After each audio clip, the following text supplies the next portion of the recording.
Live. Local. Bulletin. Shaq is the Antichrist. Rock solid. Radio digital signal. We are Sports Radio 5. El Anticristo. With a big head. Oh, sorry, Joe. Solid. Rock solid. Rock solid. Rock solid. What is it? The USA caught me in my spider hole. Now they turn me over to Iraqi control. But if the Americans don't keep me safe, pretty soon there's gonna be one more grave in Iraq. Yeah, here in Iraq. As soon as they put me in the dock, I will croak in the jailhouse Iraq. My people can hardly wait to make me pay, just like they did with Uday and Hussein. Only one way to triumph over my foes. Call Johnny Cochran or Mark Guerra goes to Iraq. Yeah, they come to Iraq. In my cell, I'm going to stay locked. Rock solid. Till they get to the jailhouse Iraq. Maybe if I'm lucky, I can cop a plea. Maybe I can even plead insanity. I must have been crazy to get into this war. It's like trying to steal donut from Michael Moore. Iraq. Yeah, here in Iraq. My head will soon be on the block, and I will die in the jailhouse Iraq. Die in the jailhouse Iraq. Fry in the jailhouse Iraq. All Shack Radio, 1001 at 560 WQAM. Happy Thursday. I think what we ought to do for 4 hours today, in honor of what's going on in town, is just the three of us take turns saying, Shack. Shack? Shack. There you go. And once in a while throw in a shimp. Just to throw these bastards off balance a little bit. He's no shimp. Yeah, that's right. You got a big That's head, Shaq. man. I tell you, you got a gigantic. I bet you his head weighs about 150 pounds. Well, He's got a humongous head. That's about all I know, and I couldn't care less about Shaq, well, one way or the other. It's really tragic. It's a sad commentary on the subhuman race. But, hey, it's something for these guys to talk about. Got the All-Star break, no Marlin games. In fact, there's no Marlin game today, is there? The good news is, the two next Thursdays, we got Marlin games. All right. And, of course, that'll be a great opportunity during the 12:30 to, 3 segments for the audience to get a real sniff of Al Franken on Air America. See, I want to promote the hell out of them, because after they hear that for the first time, and they won't need their snooze alarm no more. Man, talk about going into a coma. Good intentions, but you know what they say about those, don't you? No. It's something to do with Shaq. Here's Georgia's poll from yesterday. In fact, the one we're taking today is also very hostile. Give people, especially in the hot, surly, sultry days of summer and the smoke out there in the glades, and just the whole thing is a mess. Mosquitoes as big as bowling balls. People are not real happy campers, so they need a chance to, vent a little bit. Shaq. Shack. See him. Who should be a contestant on Celebrity...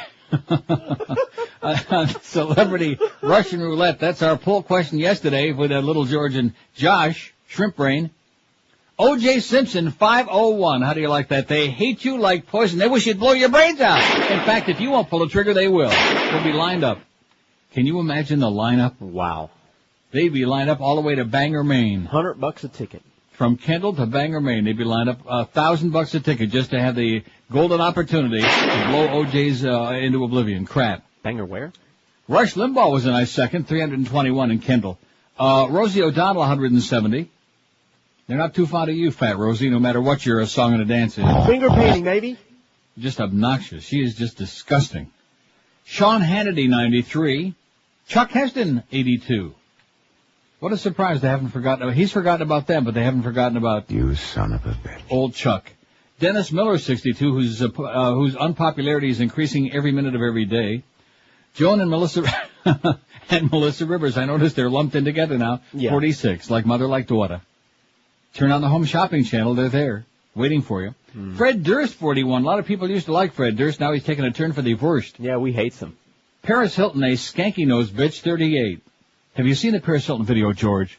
You know, I keep thinking about the day that guy called in. Oh, some of you heteros out there, man, you just, and again, it's a slap in your face to think that, I know you're desperate at times, but to think that you could be that desperate that you'd watch that skanky slut? Yeah. God. So I wouldn't want to watch her do anything except maybe blow our brains out. We pay for that one. We had a showing in here. A showing of what? The video? The video. Somebody emailed it to me, so, I sold tickets. And? Oh, you don't have to ask me about in that building. I mean, any building where Ron Jeremy would be greeted like a superstar, that tells me everything I need to know. Mel Gibson, 24. Joe Scarborough, 15. Not one of my favorites. I may be one of the 10 people who occasionally watches MSNBC, but not during the 10 to 11 hour. Will Smith, 15, tied with Joe Scarborough. Same person. Kid Rock, 10. Shaq has got, look at that. Shaq already has got 9 votes. I bet you Robert Reaper's all excited about Shaq. 9. Robert Downey Jr., 8. Kenny Loggins, 4. David Lee Roth, 3. Tom Cruise has got 3. Another one, turned from we used to like him, he was okay. He was harmless. Did some good movies. Rain Man, Born on the 4th of July. Any other ones? No. Last Samurai wasn't bad.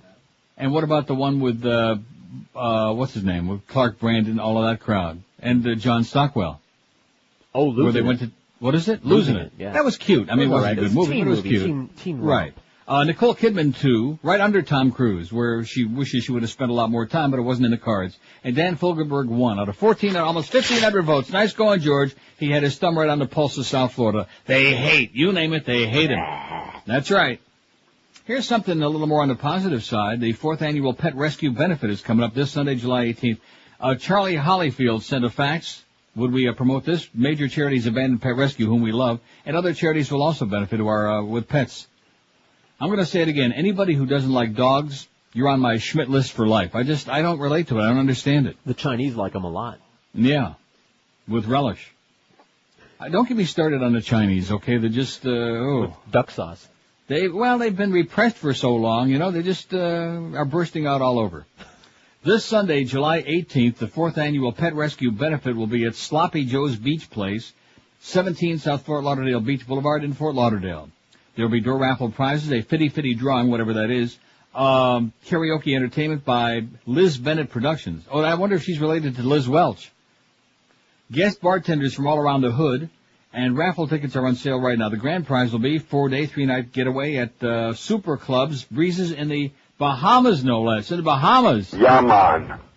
For tickets and sponsorship information, contact Charlie Ridditt. Ridditt at 954. Rock solid. You think that this got a lot of play on this show. About turn, man. That's old news, man, now that I got it. Rock solid. Rock solid. In fact, I think he's saying Rock solid. Iraq. You notice how he's saying that? Rock solid. Oh, God, is he grotesque. Anyway, Charlie Ridditt, call 954-564-8860.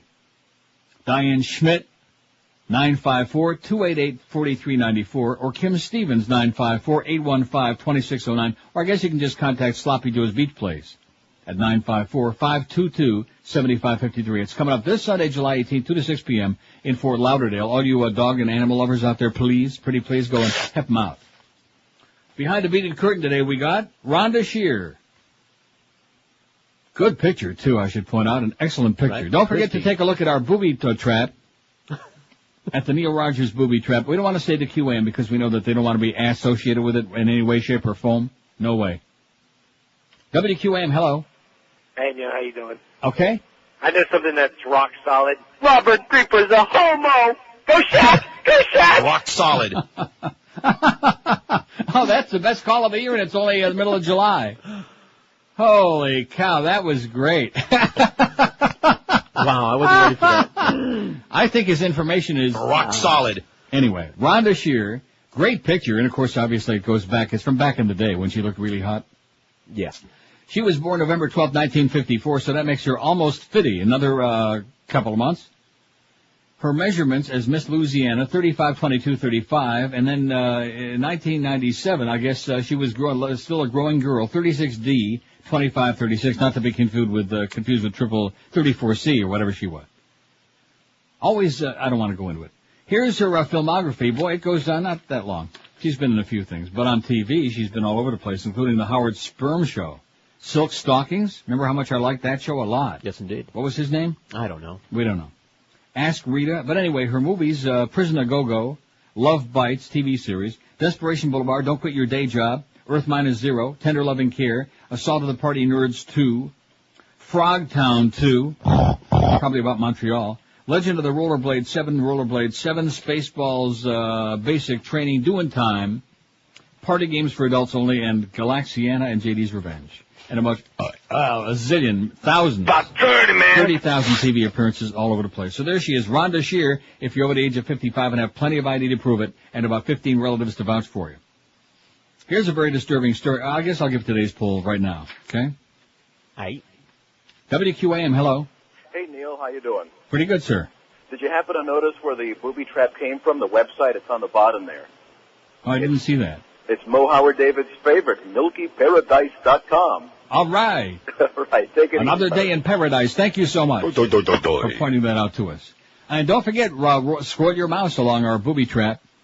Yeah. If you have a pair of those. No, the reason I keep repeating that, and I'm sure you do too, is because a lot of guys probably are like clicking on there and they say, oh, that's pretty interesting, but they don't realize how the fun they can have with it by clicking their mouse. It's interactive. Drag your mouse right along that row, all the rows. And then put it back in the house. Exactly. Put the mouse in the house. Which of these people, here's today's poll, do you think is or was the most despised South Florida personality of all time? You know what inspired me for the poll? I give up. Well, didn't you remember on Tuesday I mentioned that Ricky Tiki Sanchez is departing? His show went over like sliced halava at the North Pole. Right. And he's gone, again, for the umpteenth time. Bye-bye, Ricky. Ricky Tiki Sanchez. Only Castronova and Tom Jick are the only ones in town to keep kissing his ass. They must have something going. Anyway, most despised South Florida personality of all time, radio, TV, newspapers. In other words, personality can include a lot of territory. So I got on the poll for a start, Rick Sanchez, and then for the old-timers out there, Alan Courtney, who was did talk radio in this town for about 100 years, but became the most just obnoxious curmudgeon. You know, you never heard him, did you? I heard you talk about him. That's I've never actually heard him. Nasty, mean old man. I mean, and of course, I can understand a little bit of that when you do talk in South Florida for many, many years. About 30, man. I think it was longer than that. He was the pioneer, no question about that, but he was a miserable old sumbitch. But I can understand it gets to you. South Florida has a tendency to make you like that. Yeah. As opposed to friendly and civilized, like some other places that I might be sitting in right now. Join the QM van today. It is rock solid out there. Look for the QM van today at 11 o'clock this morning at the Shell station. I bet you Miguel will be there. He'll probably share with you some of my Marlin tickets. At the Shell station on Northwest 87th Avenue and 14th Street in Doral. Do not get gas there because it's Shell gas. Stop by to pick up free $10 Dave & Buster's Power Card. That's at 11 o'clock this morning, while they last, 87th Avenue and 14th Street in Doral. Look for the lovely Miguel. He'll be screaming and hollering about he hates Bush. That's something how we brought that child around. It's amazing. Broke him free from his Cuban brainwashing, whatever. Right. It can be done. It can be done. In fact, that will be done. Is your company suffering from regulations and increased labor costs? Let Oasis Outsourcing help you when it comes to the people side of your business. Payroll administration, Fortune 500 company employee benefits, human resource services, and risk management are just a few of the services that Oasis Outsourcing can cover to help your business be more profitable. Call Oasis Outsourcing today for a free evaluation at 1-866-OASIS. That's 1-866-286-2747. With more than 60,000 employees worldwide, Oasis Outsourcing understands the many facets to human resource management. Outsourcing is being recognized by firms large and small as a powerful management choice, which lets you focus on your core business while you leave the operational details to Oasis Outsourcing. So let Oasis Outsourcing make your business a lot more profitable. There is absolutely, positively no obligation. If you like that free evaluation, just make that toll-free call. 1-866-OASIS. That's 1-866-286-2747 for Oasis Outsourcing. We're Sports Radio 560 QAM. A good time for the great taste. Neil, this is Noodles, reminding you that it's always a good time for the great taste. You've seen him on Channel 7 News, first as a two-bit reporter, now as a two-bit anchor that wears more makeup than Tammy Faye Baker and Mary Kay combined. Rick Sanchez sings.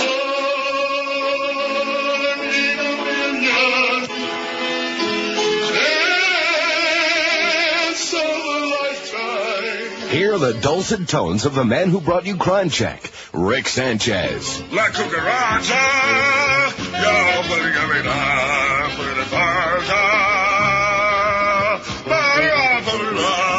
Rick Sanchez.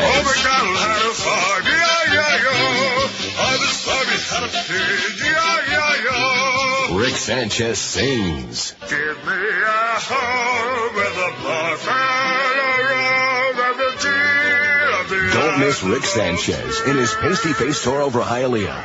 It's one show you won't want to miss. Steak for a good one.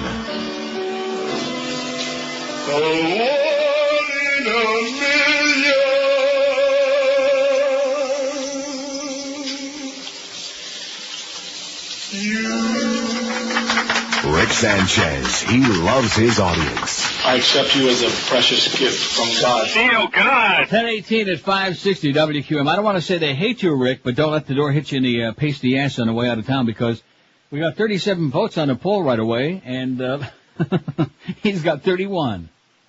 Now, that's only because we don't have a lot of competition on there yet. We'll get a whole bunch of names on here. There are many people they despise, they hate like poison, but so far, the first 37 votes, Rick Sanchez, 31. Spilky's in the raid. That was your choice, 3. Good choice.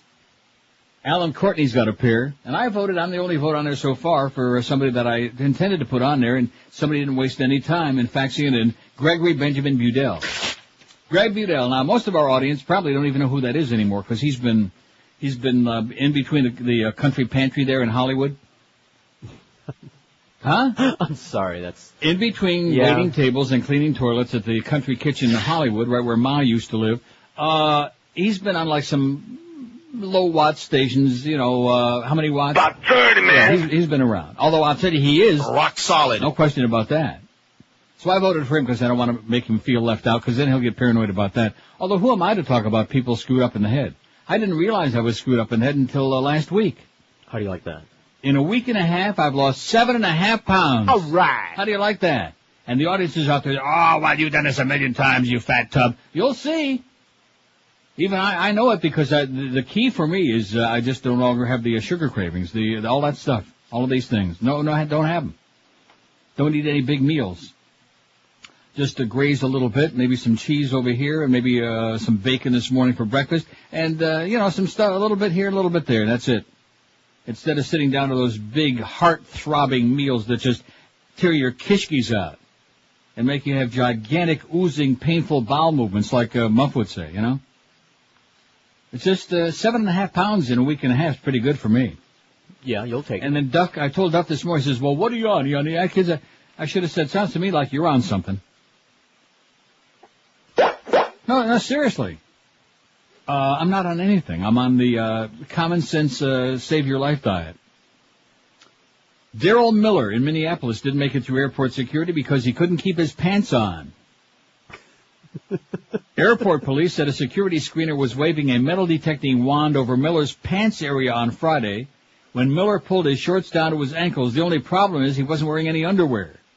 Miller then said, there, how do you like your job? Thus ending the screening, according to the police report. He was charged with indecent exposure, released on $300 bail. We've never had anybody do that before, said Airport Police Lieutenant Matt Christensen, but it's not abnormal for people to become frustrated with the screening process. In other words, he probably was wondering, why are you waving your wand over my genital area? Miller also became belligerent during the screening. In fact, they found out one thing about him. He was rock solid. He became belligerent during the screening. TSA officer told police. One TSA employee also told police that Miller had a note inside a magazine in his bag with an expletive and told a TSA employee, oh, yeah, it's for you, when asked who the note was directed at. In other words, you. He probably gave him the old Dick Cheney. Let's get some more names on that poll before we start hopping in all this crap I got piled up here, okay? Lots of crap. All the crap all the time. George tells me there's nothing going on. Well, Shaq. Shimp. WQM, hello. QAM. Yes, sir. Yeah, hey, Neil, how you doing? I got a suggestion for the poll. Yes, sir. Ball, Castro, no balls. All right, good one. Thank you, Pally. All right, buddy, bye. Castronova, get his ass on there right away. Shaq is coming to town. Anybody know that? Really? It's a miracle. I don't understand who these people are out there. And quite frankly, I don't want to know them. The sports nerds, I don't want to know them from them. I don't want to know nothing about them. Mad Dog at 2, the Humper at 4. We got a fairly pristine schedule. Then we got the very rock solid big at 7 tonight for 3 ponderous hours. Eddie K at 10. A nice pristine schedule. And then, of course, we got Marlins. Let's see, they're playing the Pirates tomorrow. Am I right about that? Out of town? It's talking to you, Josh. What's that? I said Shaq. Oh, yeah. Oh, a judge, before we take any more calls, a judge ruled this week that a proposed politically motivated billboard, this is a little follow-up on a story we had on Tuesday, by the group Project Billboard that was blocked by Clear Channel's Spectacolor division and Marriott Hotels, was a contract dispute and not directly involving the First Amendment. Damn it. Spectacolor, which handles 70-plus displays in Times Square and for Marriott Hotels, rejected the design last week. Project Billboard, an anti-war group, has been charging the media giant, Cheap Channel, a bunch of grave-robbing bastards, with blocking the erection of it, oh, can't say that no more, of a billboard that depicts an illustration of a cartoonish bomb draped with stars and stripes accompanied by the words, "Democracy is best taught by example, not by war." The ad was to have appeared on the facade of the Marriott Marquis Hotel on Broadway, August 2 to November 2, meaning the display would be up during the Republican National Convention starting August About 30, man. in Manhattan through November presidential election, and yada, yada, yada. So there you go. Bad news there. It's just a contractual dispute, nothing to do with freedom of speech, is what the judge said. Line 9, WQAM, hello. Neil. Yes, sir. Glenn Hill. Glenn Hill? Yeah. Was despised? Wasn't Glenn Hill the bird? Yeah. Well, put him down there. Okay, I think what you're trying to say is I hate the bird. Okay, pal, thanks. Glenn Hill, and in parentheses, put the bird, okay? See, that guy wanted to hear the bit. You're not fooling me for a second. I hate the bird. That guy I hate hated QAM. Huh? That guy Look at how many I hates we got on there. If you missed the Neil Rogers show yesterday... Yeah, I'll play that. Isn't that great? That's great. I mean, the man is hot, though. Not even lukewarm. What? That pot's awfully hot, though. What? Well, then light it up. Right. Probably don't even need a match. WQAM, hello. I got a couple.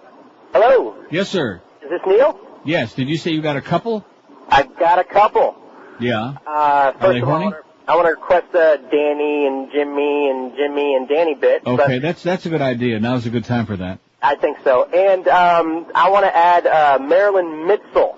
Ooh, cat eyes. Fine face. And Mo Howard, David. Oh, how could we forget my friend? Absolutely. Out of sight, out of mind. Okay, Pally, 2 good choices. Thank you so much. Ordinarily, we just say one, but I'm in such a good mood. 7.5 pounds. I think I was telling George before the show, I think in about another couple of months, I'm going to be able to throw away a lot of that medication I've been taking. That's probably going to shorten my life tremendously if I keep taking it. No matter what kind of drugs you're taking, boys and girls, and I'm not suggesting, please understand that you throw your drugs down the toilet unless, of course, they're illegal substances, but, and you hear a knock on the door. But other than that, man, get off of the drugs if you can, because they be bad for you. And now this new stuff with the cholesterol. Oh, yeah, now we want to get your cholesterol numbers way down there. We want them to be rock solid. Right. We want your cholesterol number to be like 3. Just more hype, more BS. Somebody's getting paid off again by all these, what do they call these drugs? I can never think of that name. Statin? Statin. Very good. I was thinking of acne statin myself. I was thinking of statin iron. Were you? Anyway, the statin drugs, Zocor and Lipitor and Pravachol, all that crap. Bad for you, baby. Bad for you. Which reminds me of that book again by Macaulay Kilmer, what's his name? Great book. You know what? None of you will read it because you don't read nothing, but it's a great book. WQAM, hello. Neil? Yes, sir. Hey, what's happening? How you doing? I've got 2 for the poll. 2, okay, go ahead. He's got a pair. Gloria Estefan. Ooh, good one. And Elian. Little Elian Gonzalez, okay, thank you. In fact, wouldn't surprise me if we get several members of the Gonzalez family on there before we be done. Wouldn't, like Maris Greasy-ass, people like that. But we'll wait.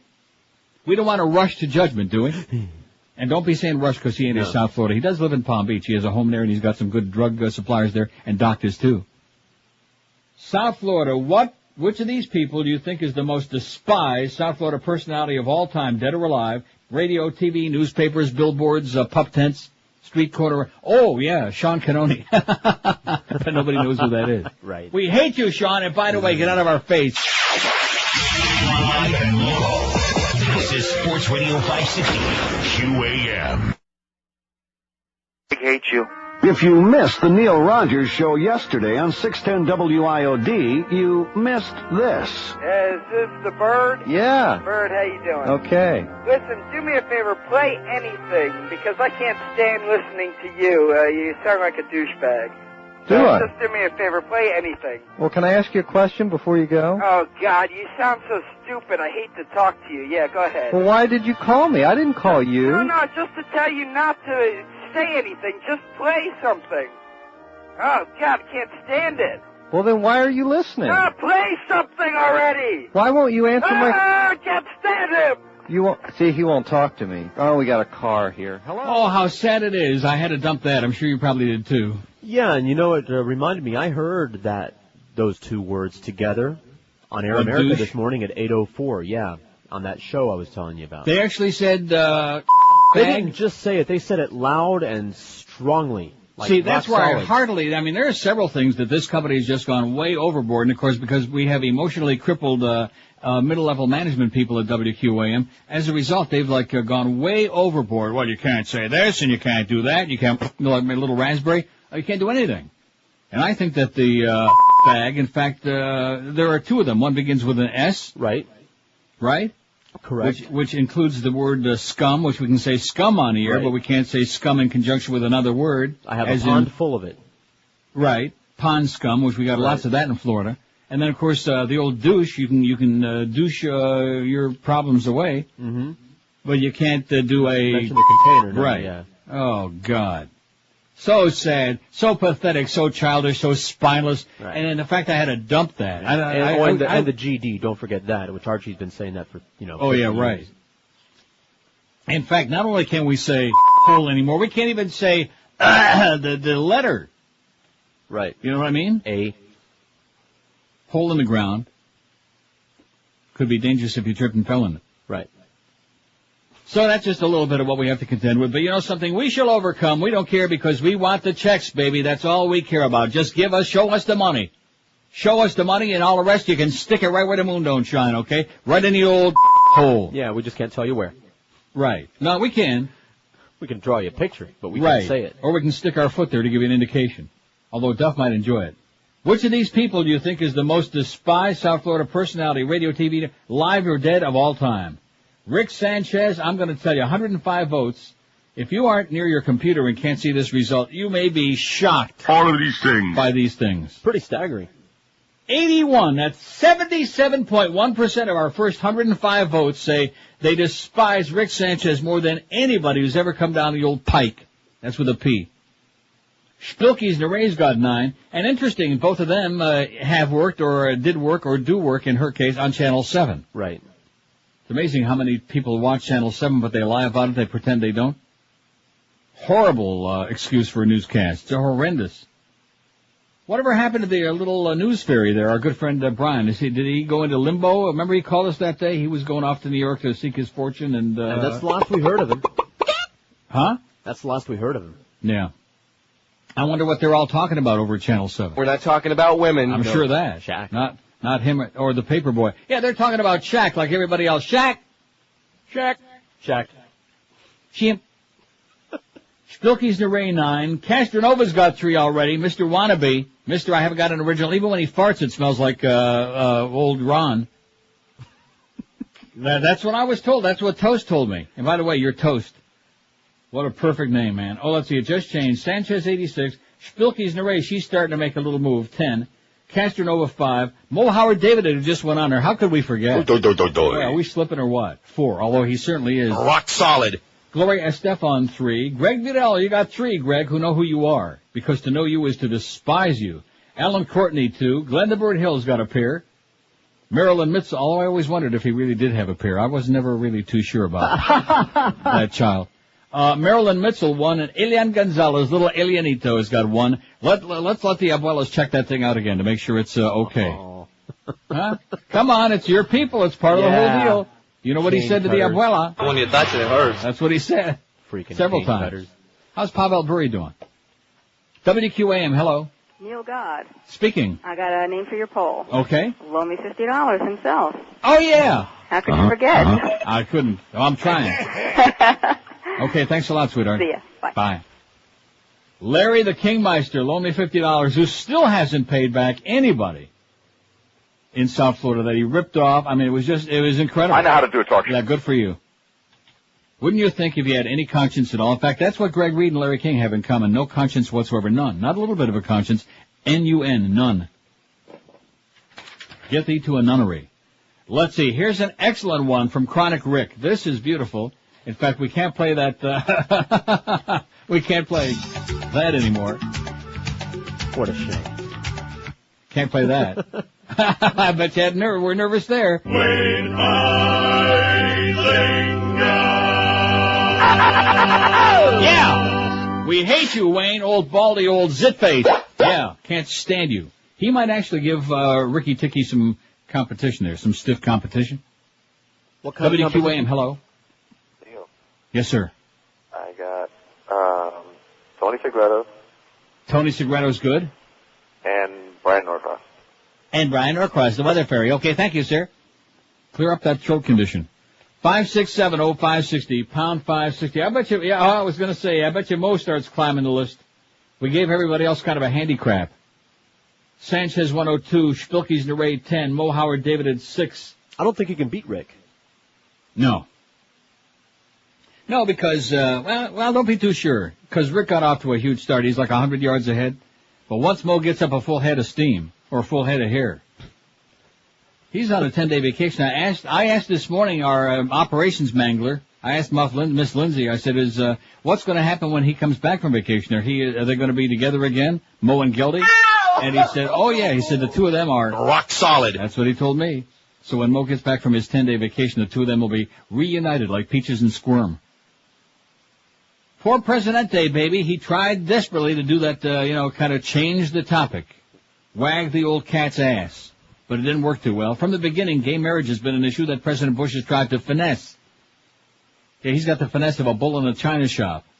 Under election year pressure from a social conservative base, Mr. Bush endorsed the effort to adopt a constitutional amendment that would ban gay marriage. In the last few days, he's turned up the volume on the issue, talking about it in his weekly radio address on Saturday and calling wavering senators over the last day or two in an effort to shore up the support for a measure as it headed toward a crucial procedural vote yesterday. But after endorsing the measure in February, he would often go weeks without mentioning it in public, suggesting either a personal or political reluctance or both about pushing it too hard.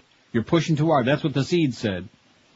And when he did raise the topic, he was careful to modulate his message to avoid alienating moderate voters, warning in particular against allowing the issue to become an excuse for gay bashing. Right, we sure wouldn't want to do that, would we? No. Oh, no.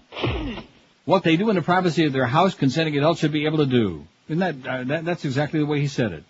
Mr. Bush said during a campaign stop in Pennsylvania on Friday. What they do in the privacy of their houses, consenting adults should be able to do. Seeking to distinguish between private behavior and giving legal sanction to same-sex marriages. This is America. It's a free society, but it doesn't mean we have to redefine traditional marriage. In fact, well, let me just go on. By hedging his position, if only a bit, Mr. Bush may have insulated himself somewhat from the sting of the defeat on the proposed amendment suffered in the Senate yesterday. It took a whomping. But the way in which the proposal went down with a whimper, short of a simple majority, much less the two-thirds of the Senate needed for approval, raised questions about whether the White House had fundamentally misjudged the nation's attitude on the issue. You see, all of the polls, if they would just look at the polls, 65% of America is not in favor of gay marriages, including Kerry and Edwards. But more than that, in fact, the Lou Dobbs poll a couple nights ago on CNN, they had 80 billion votes. 71% are against the constitutional amendment because they see through it.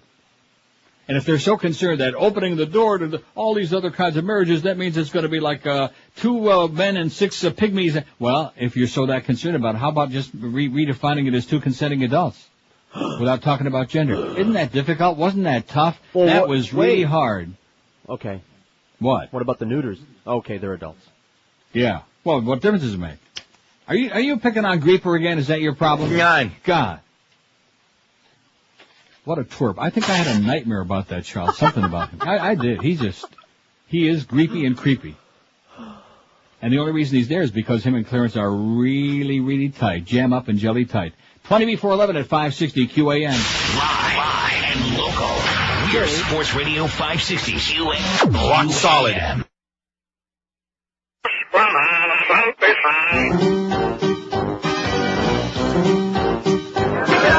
5 o'clock, it's time for the news now. Camera 1, thank you where the anchor sits. Oi! Sally gives he fits. She bobs her head and arches her eyebrows, gives us all the news chopped to pieces and bits. Sally gives he fits. Everyone knows Sally's running this ship, trying to compete with Annie Bishop. So dramatic, so entertaining, relevant, repartee just dreams my wits. Sally gives me fits. Everyone does everything that she says. jumps Ricky Sanchez. So in style and sophisticated, everything she wants, we know she gets. I'm dying over here. Sally Gizzy Fitz. Sally Gizzy Fitz. Oh, Sally Gizzy Fitz. Absolutely. 10:45 at 560 WQAM. Boy, I haven't played that in a long time. 100 years. Yeah, and long overdue. Sally's Fitz, get her on there right away. Sally? Amen, back at you. And Anita Bryant, somebody suggests. Out of sight, out of mind. The old orange juice queen, who we ain't seen in a very long time. We're pretty pleased about that. Miserable bitch. Another one of them Bible-thumping bags, and look what happened to her, man. She appears at some casino in what is that place? Branford, Missouri. Whatever it is. In Missouri, somewhere? Right. What is it? Brand Muffin, Missouri. Brand Muffin, Missouri. And that's where she's hanging out now, because nobody else wants nothing to do with that bitch. Even old Bob Green up there in Orlando, the disc jockey, not the one you used to work for with a beard that used to try to take to the swing clubs and get laid. I didn't try to take him there. You did take him there. You tried to get him laid. No. You got him laid. My business. No. Anyway, which of these people do you think is the most despised South Florida personality, radio, TV, newspaper, street corners, anywhere of all time, dead or alive? Rick Sanchez, you're right, he may have an insurmountable lead. He got off to such a big, like Secretariat in the Belmont. He's just up by open lengths and just storming away from the crowd. Rick Sanchez, 121, is kind of a parting shot to South Florida. Mo Howard David, though, is inched into second place. He's coming on strong with 11. I mean, how do you compare 11 to 128 now? H. Wayne Huizinga has moved into a second place tie with Mo now, 11 apiece. Spilky's number 10. She's on both their asses. Castronova's got 7. Larry King has got 6. He just went on there. He's already moving up. Gloria Estefan, 6. She makes my skin crawl. Glenn the Bird Hill, 5. Little Elianito's got 4. Greg Budell stuck on 3. Nobody knows who you are, Greg. Probably just as well. Anita Bryant's got a pair. Alan Courtney, 2. Marilyn Mitchell's got 1. And none yet 4. Tony Cigaretto, Little Brian Norcross, or Sally Fitz out of 196 votes.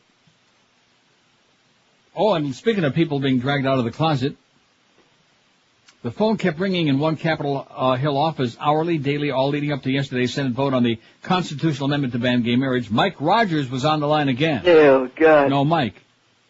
He knew something very personal about the press secretary of a Republican House member who supports the amendment, and he wanted to tell someone, preferably somebody high-ranking, that the man is gay. Rogers cannot understand this. How can somebody help articulate the opposition to homosexual unions when he himself is homosexual? In other words, how can somebody be a self-hating fag, Matt? Oh, I'm sorry. Now, I don't notice Mark Foley's name in here anywhere. Our very own Florida representative, Mark Foley. I don't see his name in this article. Anyway, it's a very long article. It's on our website. I'm certainly not going to read it. I don't see Charlie Jesus Christ on here either, the Florida Attorney General. Have you ever seen Charlie Crist and Charlie Nelson Riley together? No. Same person.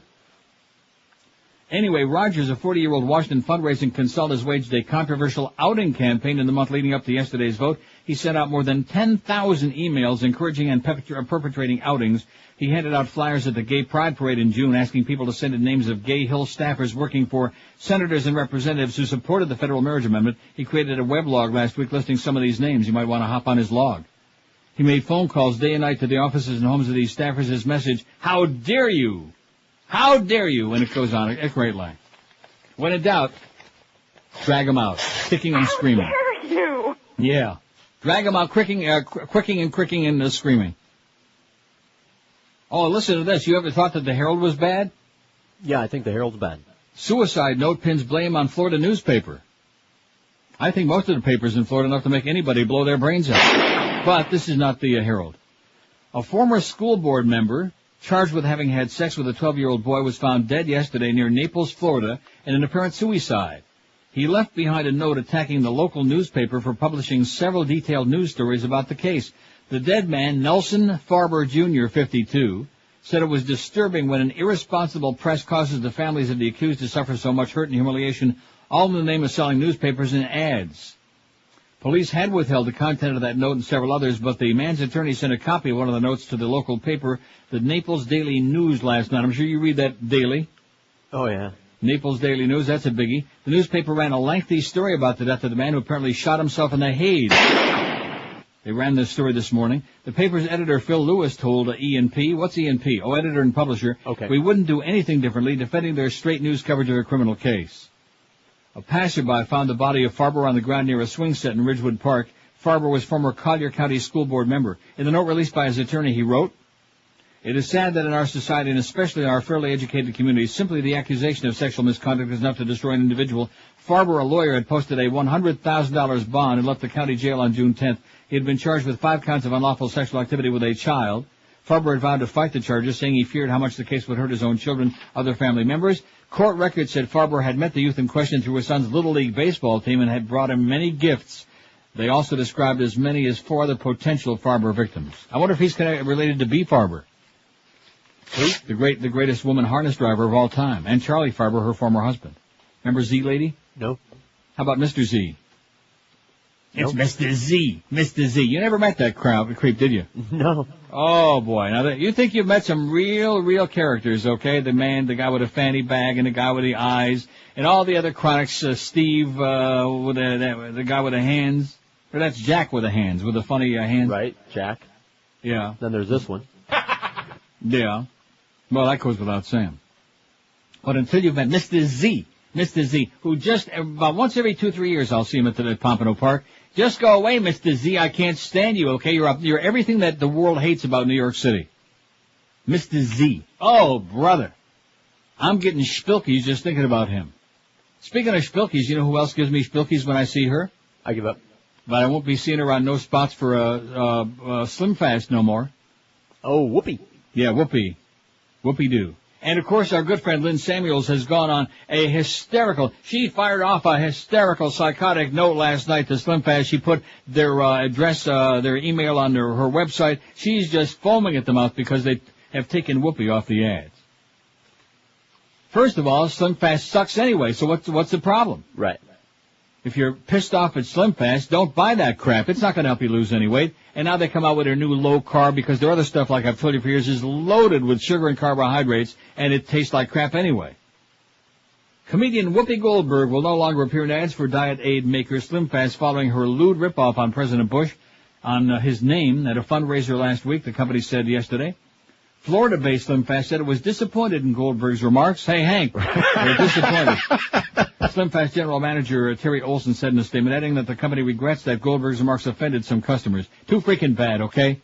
It's America. She spoke her mind. She said that Bush is a piece of crap and a few other things that we can't say on the air. I don't dislike her as much anymore.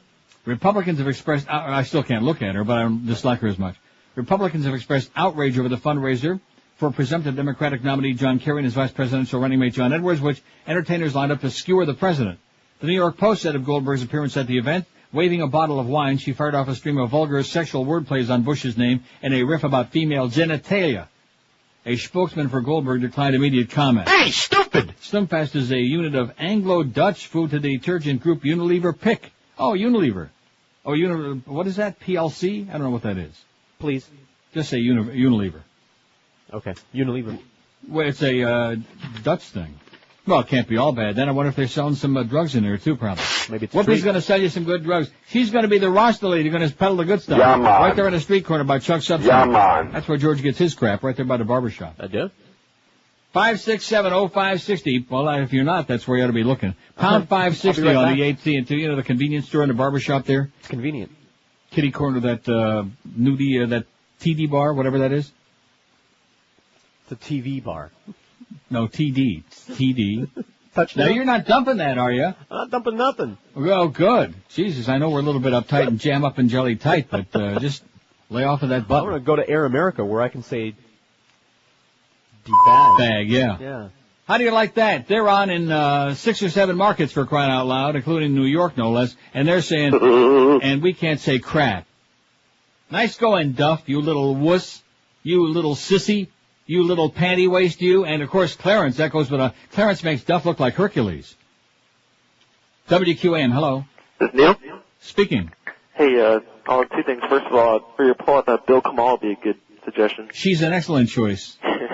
Also, me and my buddy here, this will be our first election, we'll be able to vote, and we went and saw Fahrenheit over the weekend. Right. And thought it was a great movie. A little disappointed that younger viewership wasn't out there. I saw a lot of old people out there, but well, consider where you are. But I'll tell you one thing: everywhere else, including here in Toronto, going to see the movie, the overwhelming majority of the people in there are like between, I would say, 18 and 35. Oh, that's great.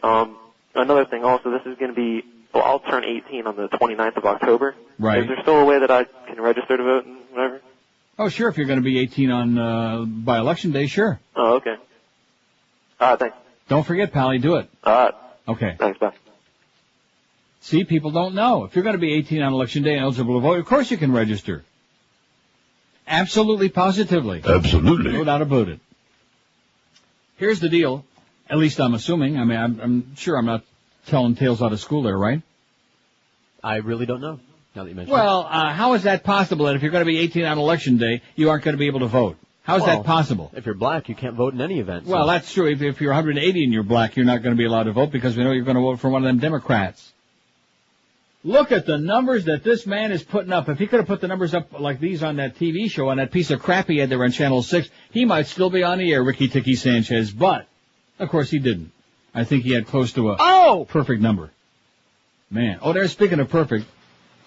This new law establishes in the federal criminal court the offense of aggravated identity theft. Abu Ghraib. Yeah, that's where they're going to send you. Look at this. Which of these people do you think is the most despised South Florida personality, dead or alive, of all time? Radio, TV, newspapers, billboards, pup tents, rooftops, street corners, sewers. Rick Sanchez, 144. He is out of how many? Out of 231. That's almost half. No, that's more. What? Out of how many? 231. It looks like a lot more than half. 62.3%. That is scary. The level, the depths to which the public of South Florida know you and despise you, hate you like poison, you hyperventilating, melodramatic goofball. Much ado about nothing. Here's another one, a legend in his own mind. Talk about a pompous ass. Anyway, he's got 144. You getting my message? No, what are you saying? Old H. Wayne, Baldy's got 18. Mo Howard David has been passed by Baldy. Mo's only got a dozen. He is slipping. Absolutely. Spilky's in array 11. Gloria Stefan 9. Paul Castronova's got 8. Larry King has got 7.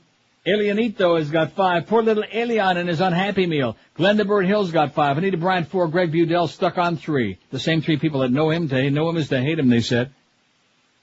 Alan Courtney 2. Marilyn Mitchell 1. Tony Segreto 1. Brian Norcross 1. 0 for Miss Kamal and Sally Fitz so far. Sally Fitz so far. Well, I got a great song. Yeah. A great idea for Boca Brian. Remember the song by Dean Martin, Everybody Loves Somebody Sometime? Sure do. South Florida Anthem by Boca Brian. It's coming up soon on the station right here. Everybody hates somebody sometime. Isn't that perfect? Or all the time. I can hear it now. Everybody hates somebody. I can hear it. Can't you? Yeah, because you're singing it. Right. Well, it's better than Chink Boats Are Coming. I can't get that out of my mind. I don't know what that's all about. 10:57 at 560 WQM. Hey, listen, if you can't get rid of the fat, what are you going to finally do to lose weight and feel better about yourself? If you've tried the low carb and all the other diets out there and you still are fat as a cow, take advantage of Balance for Life. Who would have thought that you could have 3 meals and 2 snacks delivered right to your door daily, delivered right to you, and still lose weight?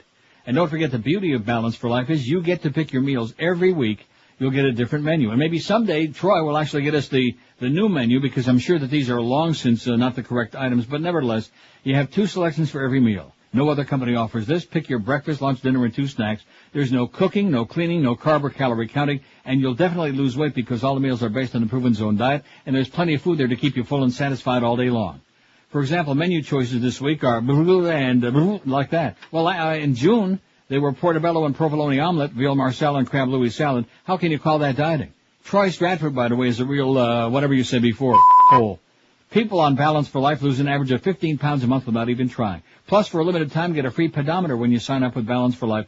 Track your steps, increase the weight loss. And now try their special 7-day trial, which they've never offered before, and you can find out how delicious and fresh and great the food is and how fast you can lose the weight. Call them toll-free, 1-866-225-4543. That's 1-866-225-4543, or just remember their website, balanceforlife.com. Live and local. This is Sports Radio 560. QAM. Know that the Lord even loves Neil Rogers. Jimmy and Danny, Jimmy and Danny. Danny and Jimmy. Jimmy and Danny. Jimmy and Danny. Danny and Jimmy. Jimmy and Danny.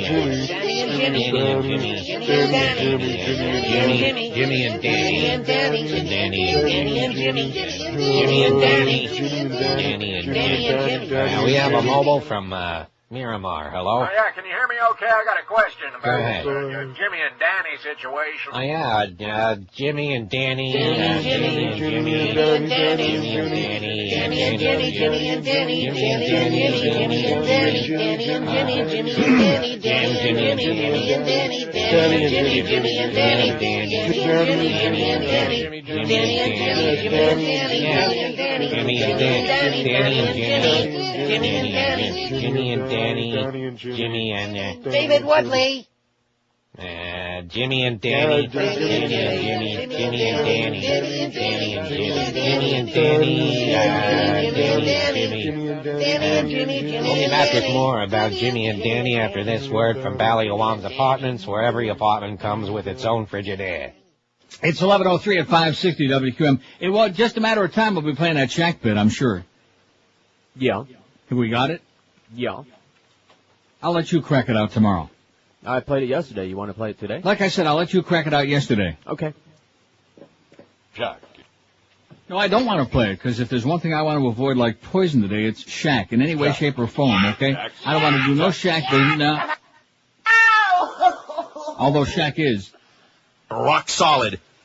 Oh, speaking of people that we're really sick and tired of, I won't say despise, because I do like him, and I never liked her in the first place. You do, a little bit, because she sat there right across from your puss. Yeah. Pop star couple Jessica Simpson and Nick Lachey want to go from newlyweds to parenthood, it says, and yada yada. I don't really care. I don't care anything about either one of them, including him now.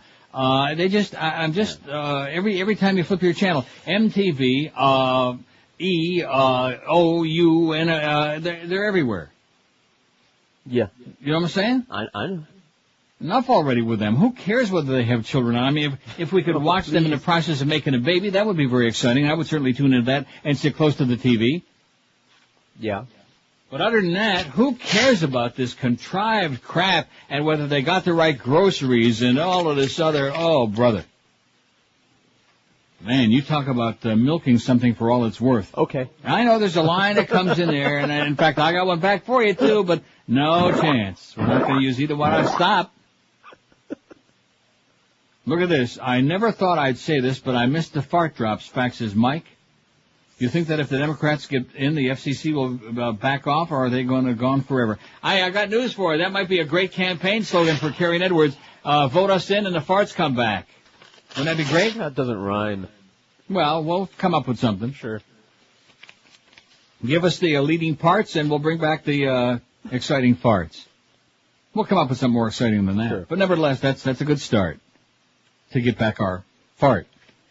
5670560. See, I don't really care. Like I said, just give me the money, and we're doing just fine without the farts, without it's a little annoying when you have to dump something as innocuous as I hate the bird, that bit. I mean, that bit is from 100 years ago. That goes to show you how far back in time this current bunch of lunatics are taking us. And by the I hate to break the news to you, Mr. Sperm, who was always so right-wing and for every Republican that ever came down the pike and defending the Iraq attack and everything else. But as soon as this other crap started coming down from the FCC, what does he do? He makes a martyr out of himself, and they're out to get me. Well, I hate to break the news to you, like I said, but the most rabid member of the FCC is Michael Copps. He makes Colin's son there, Michael Powell, look like a Sunday school preacher. That's how he makes him look like a great liberal. Michael Copps, who just happens to be a Democrat, and Jonathan Adelstein, he's no picnic either. He wants $80 billion fines if he could get them. So there you go. Oh no, it's all about I'm so tired of that Howard Stern stuff, man. It makes me weak at the knees. I'm tired of it. Whole world is about him. But at any rate, here's what we got on the poll. Rick Sanchez may break a lot of records. I think other than maybe Rush Limbaugh and the Bushmeister, he may be the most unpopular person in history. Rick Sanchez, 165, the most despised South Florida personality ever, dead or alive.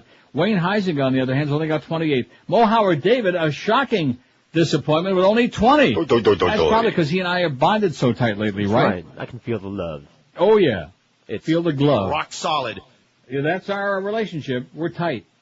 Spilky's Neray 15. Gloria Estefan a dozen. Paul Castronova's got 10. Anita Bryant 9. Larry King 9. Elianito 6. Glenn Hill 5. Greg Goodell's still stuck on the same 3 people who once met him in a barber shop. Or once met him in his apartment complex. That was Phil the Bugman. Yeah. How's he doing? Haven't heard from him. WQAM, hello. Papa Neil. Yes, sir. How you doing? Sensational. Hey, man, me and my coworkers here despise Janet Reno, man. Okay. That's the one we want to give you. You know, George's been filling in awesome. He's been doing great. Just want to He's been sensational. In fact, I say George 4 days a week sounds good to me as long as I get the same pay. That's what's fine to us. As long as you come back soon and you fill in and you do your thing, man. I'll fill in. Here you go. Okay. Hey, nothing's hot. Just want to say that. All right. All right. What do you say? Janet Reno. Oh. Oh, yeah, she drives a mean diesel truck. Old Janet. The old diesel dyke herself, Janet Reno. I don't know about that. You think people actually hate Janet Reno? What do they hate about her? Yeah, the fact that she's an old diesel dyke? The Elian thing, remember? Oh, I see. Oh, Elianito. Well, she happened to have been right, but don't confuse people with the facts. How about the fisherman while we're at it? WQAM, hello. WQAM, hello. Yeah, I got a person. Yes, sir. Neil himself. All right. All right. Neil himself. Oh, God. Slap me right on there, okay? No, don't be doing that. We don't want to, beat around the old bush. Neil Rogers, hated and reviled, despised. They can't turn it off, though, of course. Of course. Well, there's Air America now, though. That's true. Now they got a good excuse. Now they got on tape. WQAM, hello.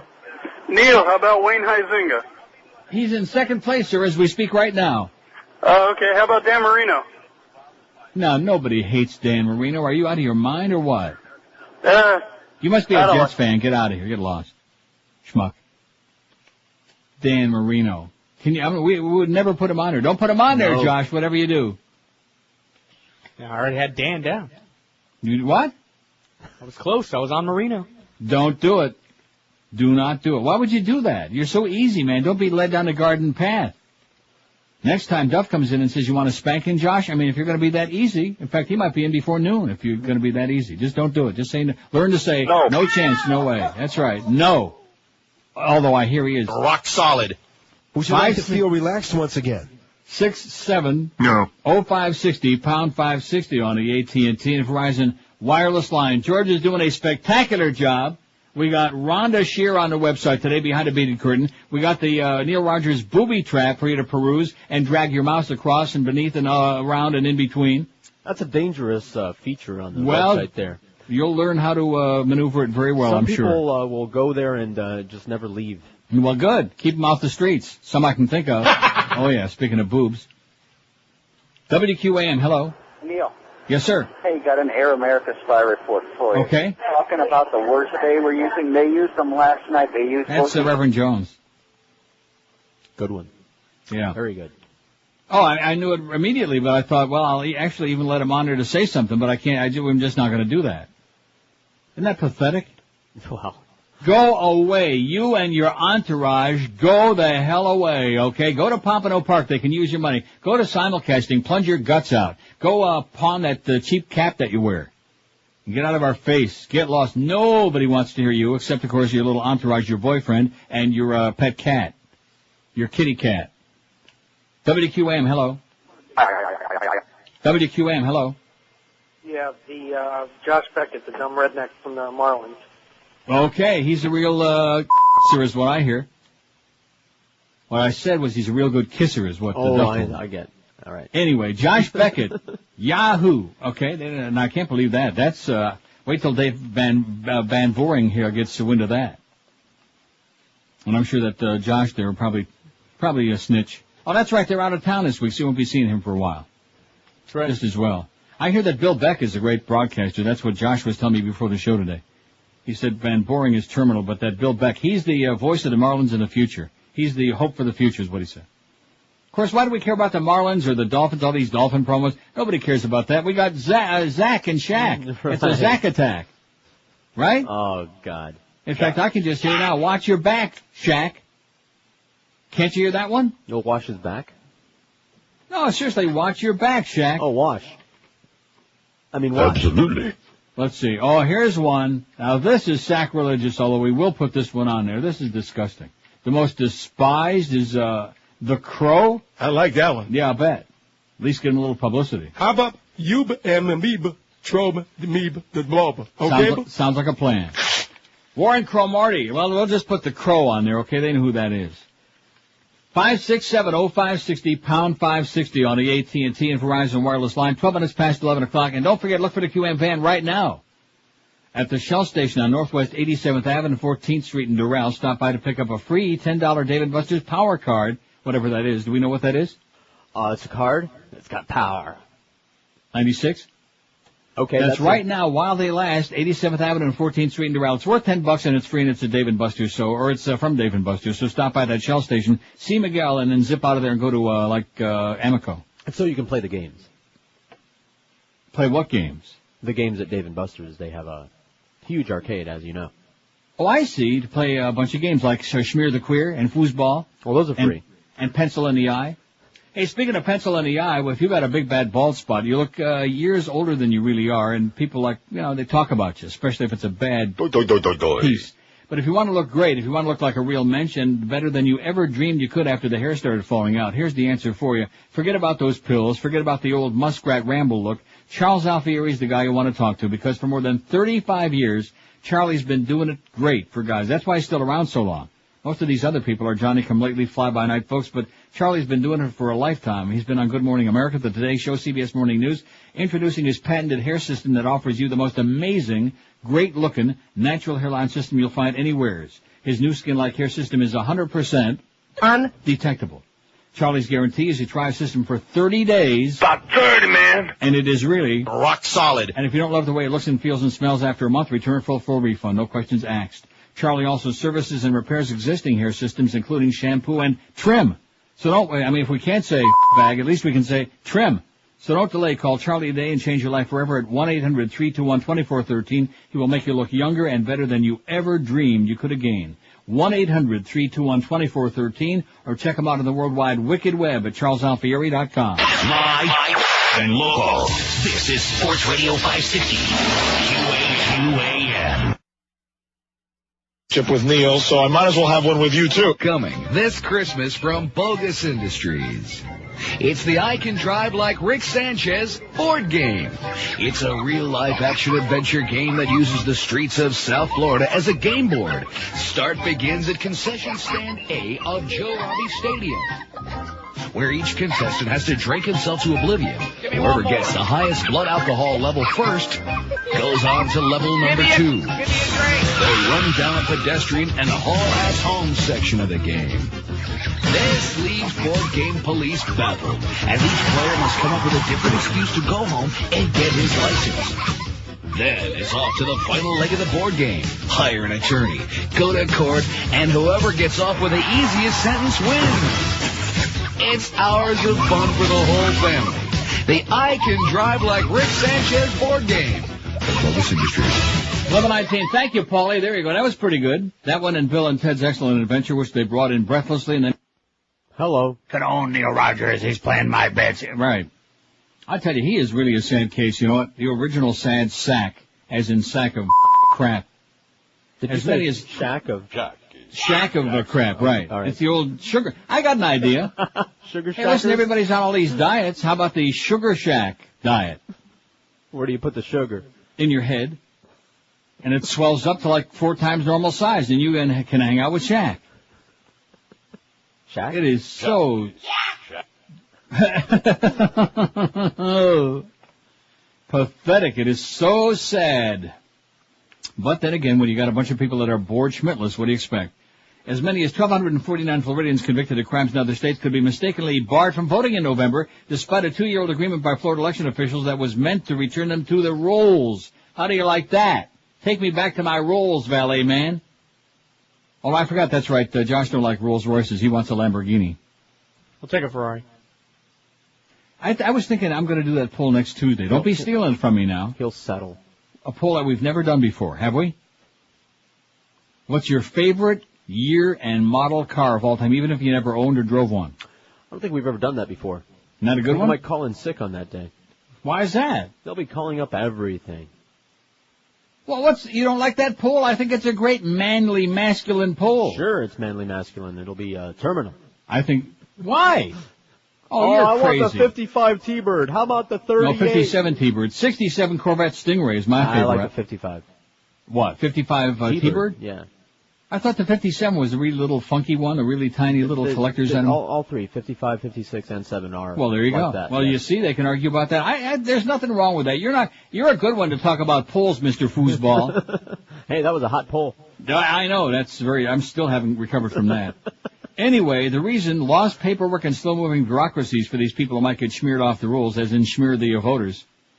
All 1,249 were convicted in states that automatically restore voting rights to felons who have completed their sentences. Administrators of the Florida Election Division say they've worked hard to repair mistakes from the 2000 election. Right. And they've already reinstated more than 1,700 out-of-state felons, but there's always a big fat but rectum in the way. But efforts to restore the rest have been stymied by other states slow to respond to requests for information. We've been very diligent. We've worked very hard to get this done, said Dawn Roberts, director of the Division of Elections. And we've been writing and calling every one of those states. It's not an easy task, and we've acted in good faith all along. But civil rights lawyers who extracted the agreement from the state as part of a legal settlement 2 years ago say election officials are plotting unnecessarily, and the name should be restored pronto, post-haste. And look at that. Speaking the truth to power. There's John Kerry talking about the Neil Rogers Show again. Truth and the power. He's there talking to the NAACP. He's getting a warm, enthusiastic welcome because they're very excited. Somebody came to speak to him. Let me tell you something. Please. El Presidente is the first president since Warren G. Harding not to speak before the NAADF, the National Association for the Advancement of Dark Folks. The first one, and the reason Warren Harding didn't show up is because... I'll give you a two-word clue, okay? He died? That was the reason he didn't show up. How many Warren G. Harding. Scheduled to appear, but he had the nerve to croak before he got there. So then we have old Calvin Coolidge sticking his nose into it. So El Presidente doesn't even show up there. A real slap in the face if ever there was one, because he knows they're not going to vote for him anyway, except for Armstrong Williams. There's another one, man. Oh, brother. Let's see. How about... OJ, OJ is a South Florida personality. Here's somebody might give Ricky a run for the money. This is excellent. Just when you thought we had a one-pony show here. OJ. Limping along. Limping and gimping. He's a personality, right? It could be a sports figure. We said about any kind. Radio, TV, newspaper, sports, water sports, you name it. He's a hell of a personality. He belongs in hell, I'll tell you right that. And you know something? He is. That is justice. That is justice. He's in Kendall. Oh, man. Yeah, he is getting his with his sore, bony knees and his miserable lion ass. But we got the people are going to get juiced. They're going to get juiced. Yeah, that's what Ron and Nicole got. They got juiced. You murdering piece of crap. You turd. You rotten. You turd. Thank goodness for one thing. At least we don't have any of our on-the-air people who are apologists for that bastard. We got somebody behind-the-scenes people. I don't want to mention Screw Ann and the Water Nazi and Greg, our general mangler, who are not only apologists but groupies. We got some of those silly people, which is why you got a sports station there in the first place, talking about Shaq all day, talking about the old Sugar Shack with Jimmy Gilmer. Oh, here's a good one. Please add the unctuous Alex Pinellas to the list. I can't stand that piece of scum. See, we actually can say scum. Right. I feel a little bit nervous saying it. We can say that. Right. Can't say, nope. That old bag. Could you also please play any of the Eisner bits? Haven't heard in a while. No problem, Elmer. Fudd. We'll play an Eisner bit. Coming up soon. Let's see. Oh, yeah. How do you forget your old friend? Here's a good one. How could we forget? I guess we're slipping. You know it? Joey Reynolds. I am that hemorrhoid. That's the one. Joey Reynolds. That hemorrhoid? Oh, and look at this. This is excellent. Where did you get this? Somebody faxed it to us from BuzzFlash. I love this. Right. Matt Drudge, a gay who backs the gay bashers, part 2. Now, there's more to this. Where's the other page?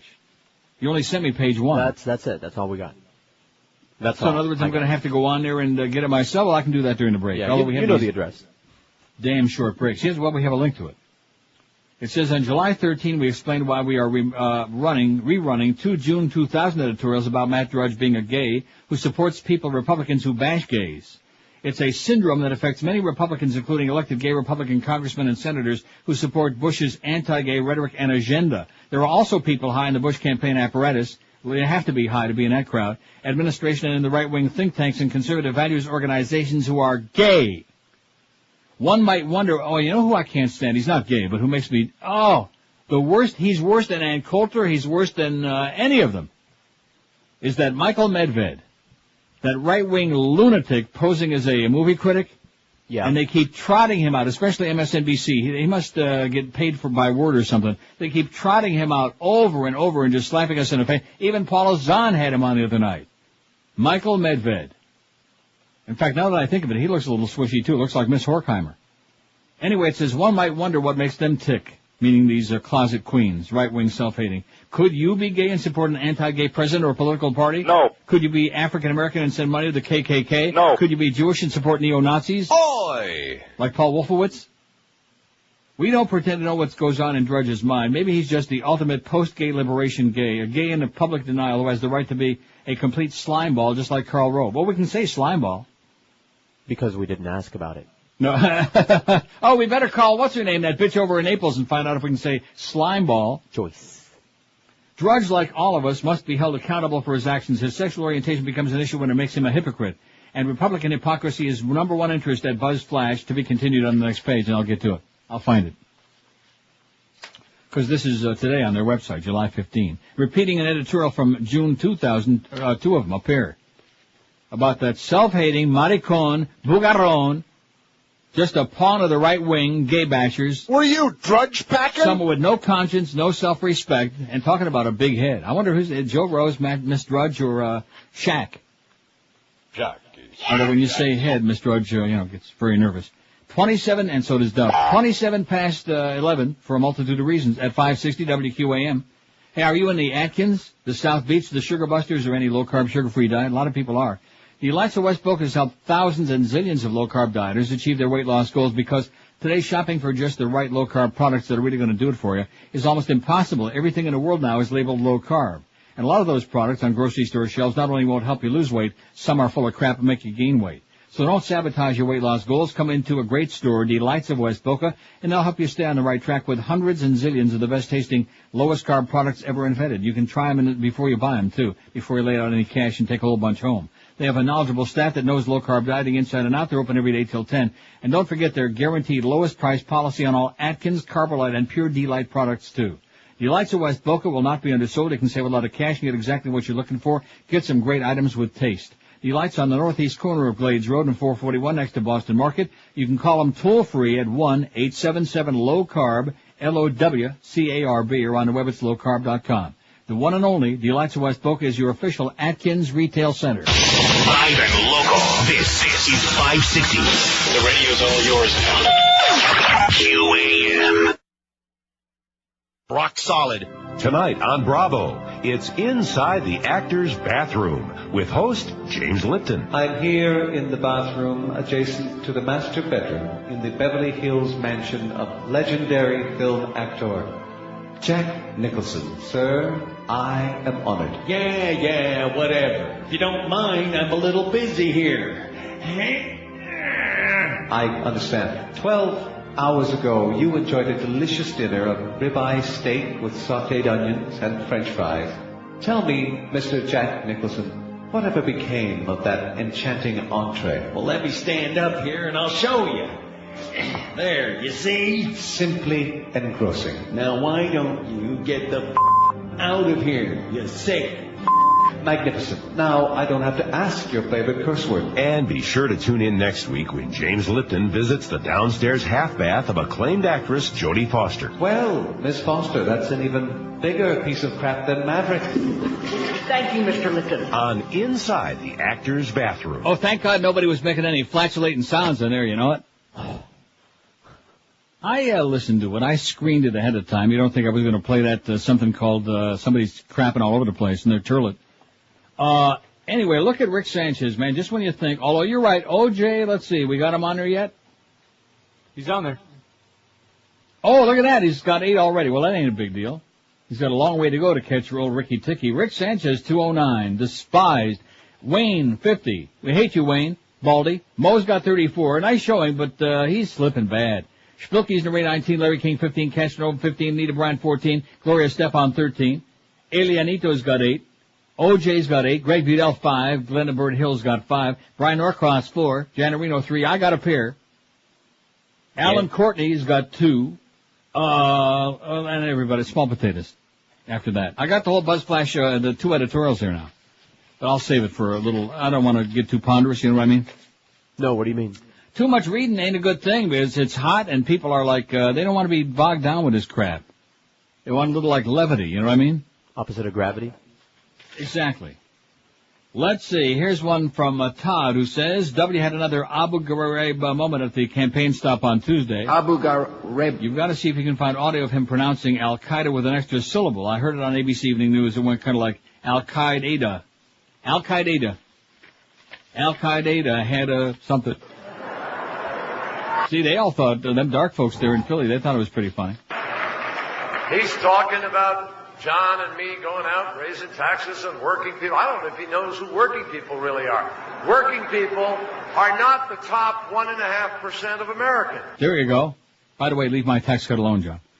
Andy in Miami says, I love you and love your show, but know you are despised by many. How about putting yourself on the list? I got 2 votes on there already, Andy. Get with it. Please play the John Kerry snooze alarm. Okay, you got it, Andy. You are despised by many. Well, so far only 2, and quite frankly, if you aren't hated by at least a few people, then you're doing something wrong. Right. If everybody loves you, it's, you know what the word is? Boring? Hey, that's exactly the word. If everybody loves you. WQAM, hello. Hello? Yes, sir. Neil. Yes. I'm an AF junkie, and, Dickie Farkle says all the words that you can't say. Yeah. Every day. And I'm just letting you know what was going on there. And Scott the Horn Boy is having a little baby 90210 later on this month. Well, good for him. All our best to Scott the Lawn Boy. Good man. Thanks a lot, Pally, for the boring report. Dickie Farkle, he can still be on air. See, that's that Palm Beach radio thing again. No, he's on in Palm Beach? I guess. Yeah. Yeah. Dickie Farkle. He's on like PBR or whatever that station is that you can't hear if you're looking at the tower from across the lake. That's the one. That was a fun stint for me. WQAM, hello. Hey, George, can I speak to Neil, please? No. If you want, you're speaking to him. Go ahead, sir. Oh, I got a late-breaking late-breaking, hold on, okay. How about James Kennedy? Dr. James Kennedy, the unctuous one, okay? He fits like a rubber glove. I want to change my vote. Good. Thank you, George. Thanks a lot, Pally. Good luck to you. And good luck to the world, okay, with the people like Dr. James Kennedy around. Dr. James Kennedy, the Coral Ridge Bigoted Baptist Church. Yeah, or I'm sorry, Presbyterian, whatever the hell it is, same difference, bunch of goyim. In Fort Lauderdale, a monument to hate, monument to greed. Oh, and by the way, your organ player's a fag. I hate to break the news to you. Oh. Or at least the one that was. I don't know if he's there anymore. Maybe he walked out. Maybe he's not gay anymore. No, that's right. Maybe he got the cure. Jesus can heal you, you know. That could be it. It involves laying on of hands. 56705. Would you stop using all of Duff's lines? 5670560, pound 560 on the AT&T and Verizon wireless line. Look at those numbers, man. Rick Sanchez, boy, it's a good thing he's leaving just in time. I mean, with numbers like these, a lynch mob can't be far behind. Which of these people? Am I right? No question. Man. In fact, maybe they ought to send his ass to Lynchburg, Virginia. Hook up at old Jerry Foulball. Match made in heaven. Which of these people do you think is the most despised South Florida personality? Radio, TV, sports, politics, phony religion, hate, anything, you name it. Rick Sanchez, 215, but he's dropped under 50%. He's dropping like a rock. 49.4%, like a rock. Rock solid. Wayne Huizenga, 52. Mo Howard David at 35. Mo, we hardly knew ye, Mo. Out of sight, out of mind. He's on vacation, and they just forgot all about him. Spilky's Neray, 19. Larry King's moving up nicely. He's climbing the ladder. Don't fall, Larry. He's, what he's doing is he's like, connecting his suspenders to the things. What things? To your thing. Paul Castronova, 16. O.J. Simpson, 15. Not moving as fast as I thought he would. Probably a lot of people would love to change their vote. Although, didn't O.J. win your poll yesterday? Yes, he did. By a landslide. So let's not overdo it, okay? Although in his case, I'll make an exception. Nita Bryant, 14. That bitch. Gloria Stefan, 14. Elianito, little Elian Gonzalez has got 8.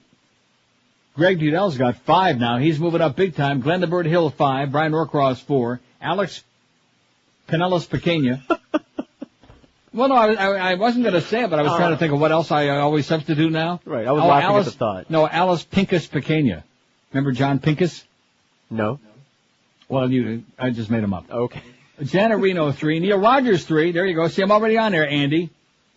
The Crow 3. Tony Cigaretto's got a pair. And, man, I bet you they're pretty crusty by now. Alan Courtney 2. Joey Reynolds got 1. Marilyn Mitchell 1. Miss Kamal's got 1. None yet for Yahoo Josh Beckett. Why would they want to put him on there? What, people don't like him? You're asking Josh? Yeah. Not that I know of. No. That's the first I've heard. Well, I mean, just because he's a Yahoo Southern drawling who likes to, pee all over the place. Yeah, I think you're the blame. All those pee jokes you're telling. No, who's the one that started all of that? That was your good friend Josh Cordes sitting right there. Oh. What? You're the one that exposed all of that, if I can say that. You're the one who used to tell us these stories about him peeing and washing his hands and stuff. Where would I hear that? I have no idea. Oh, yeah, right, man. You talk about covering your ass. Guess what color his shirt is today? Pea yellow? Pea green. Oh, there you go. Probably Linda Blair been around him. He only wishes. You're going to die up there. Miss Kamal's got 1, Joey Reynolds 1, and none yet for Sally Fitz, Josh Beckett, or Dr. James Kennedy. Just went out of there, 448. Not bad. We're catching a few out on there. We got the whole Buzz Flash editorial about Miss Drudge. Are you gay? Are you a screamer? Are you in the closet? Yes. Are you a self-hating hypocritical fag? Yes. Oh, I see. Man, oh man, a Shevitz. What a piece of turd that is with that silly-ass hat. What a pawn. Just no scruples, no principle, no self-respect. Just a quisling to be used by all the right wing. And, of course, he hangs with, what's her name? Laura Ingraham and Ann Coulter and all of that crowd. In fact, maybe he's going to elope with Michael Medved. Wouldn't that be a match made in purgatory? I'd love to see that. 19 till noon. And the connected, or the wealthy. Here you go. That's what he's telling them dark folks. Those are the only people that are going to benefit no matter who gets in, is the wealthy and the connected, and he's at least being honest. Hey, let me be honest with you about your carpets. I mean, everybody's carpeting sooner or later gets pretty schmutzy. All the dirt that gets ground in there, people trampling over it, your dogs and cats, and all your pets doing all sorts of unmentionable things on them. Here's the answer for you. Call Dry Concepts like I've been doing for over 20 years in my homes and sanitize those carpets and make them look just like brand new today. Dry Concepts has got certified technicians who you can trust in your home. They'll dry clean your carpet. That's why they call it Dry Concepts, dummy, because they use the same idea as dry cleaning your clothing. Nobody else in the world does it. It's an exclusive patented method, and that's why nobody else nowhere gets your carpets looking as great as they do. Beware of those $5.95 per room scam artists who rip you off when they get the job done, because Dry Concepts gives you a written, guaranteed price up front before they start doing anything, so you don't have to worry about them not doing a good job and tacking on to the price. In addition to which, they give you a rose. When they finish the job, you give them a check, everybody walks away happy camper. You'll look around and say, holy crap, you'll say, all of these things. And then some too. So clean today, entertain night with Dry Concepts, because after they're done, your carpets are dry in just a couple of hours. They look and smell lemony fresh and just like brand new. And they do a stupendous job also on your area rugs, your oriental carpets, your flying Persian carpets, and your upholstery and furniture too. So give them a call, toll-free, and when you do call, ask them to put you on their standby list, which can save you an extra 15% off their already unbeatable price. Call toll-free 1-800-248-5071. That's 1-800-248-5071, or check them on the web at dryconcepts.com. We're Sports Radio 560 QAM. This is the Neil Rogers Show. This is your brain. Any questions? Having trouble falling asleep? If conventional sleep machines with settings like Gentle Rain and Babbling Brook don't help, get the John Kerry Sleep Machine.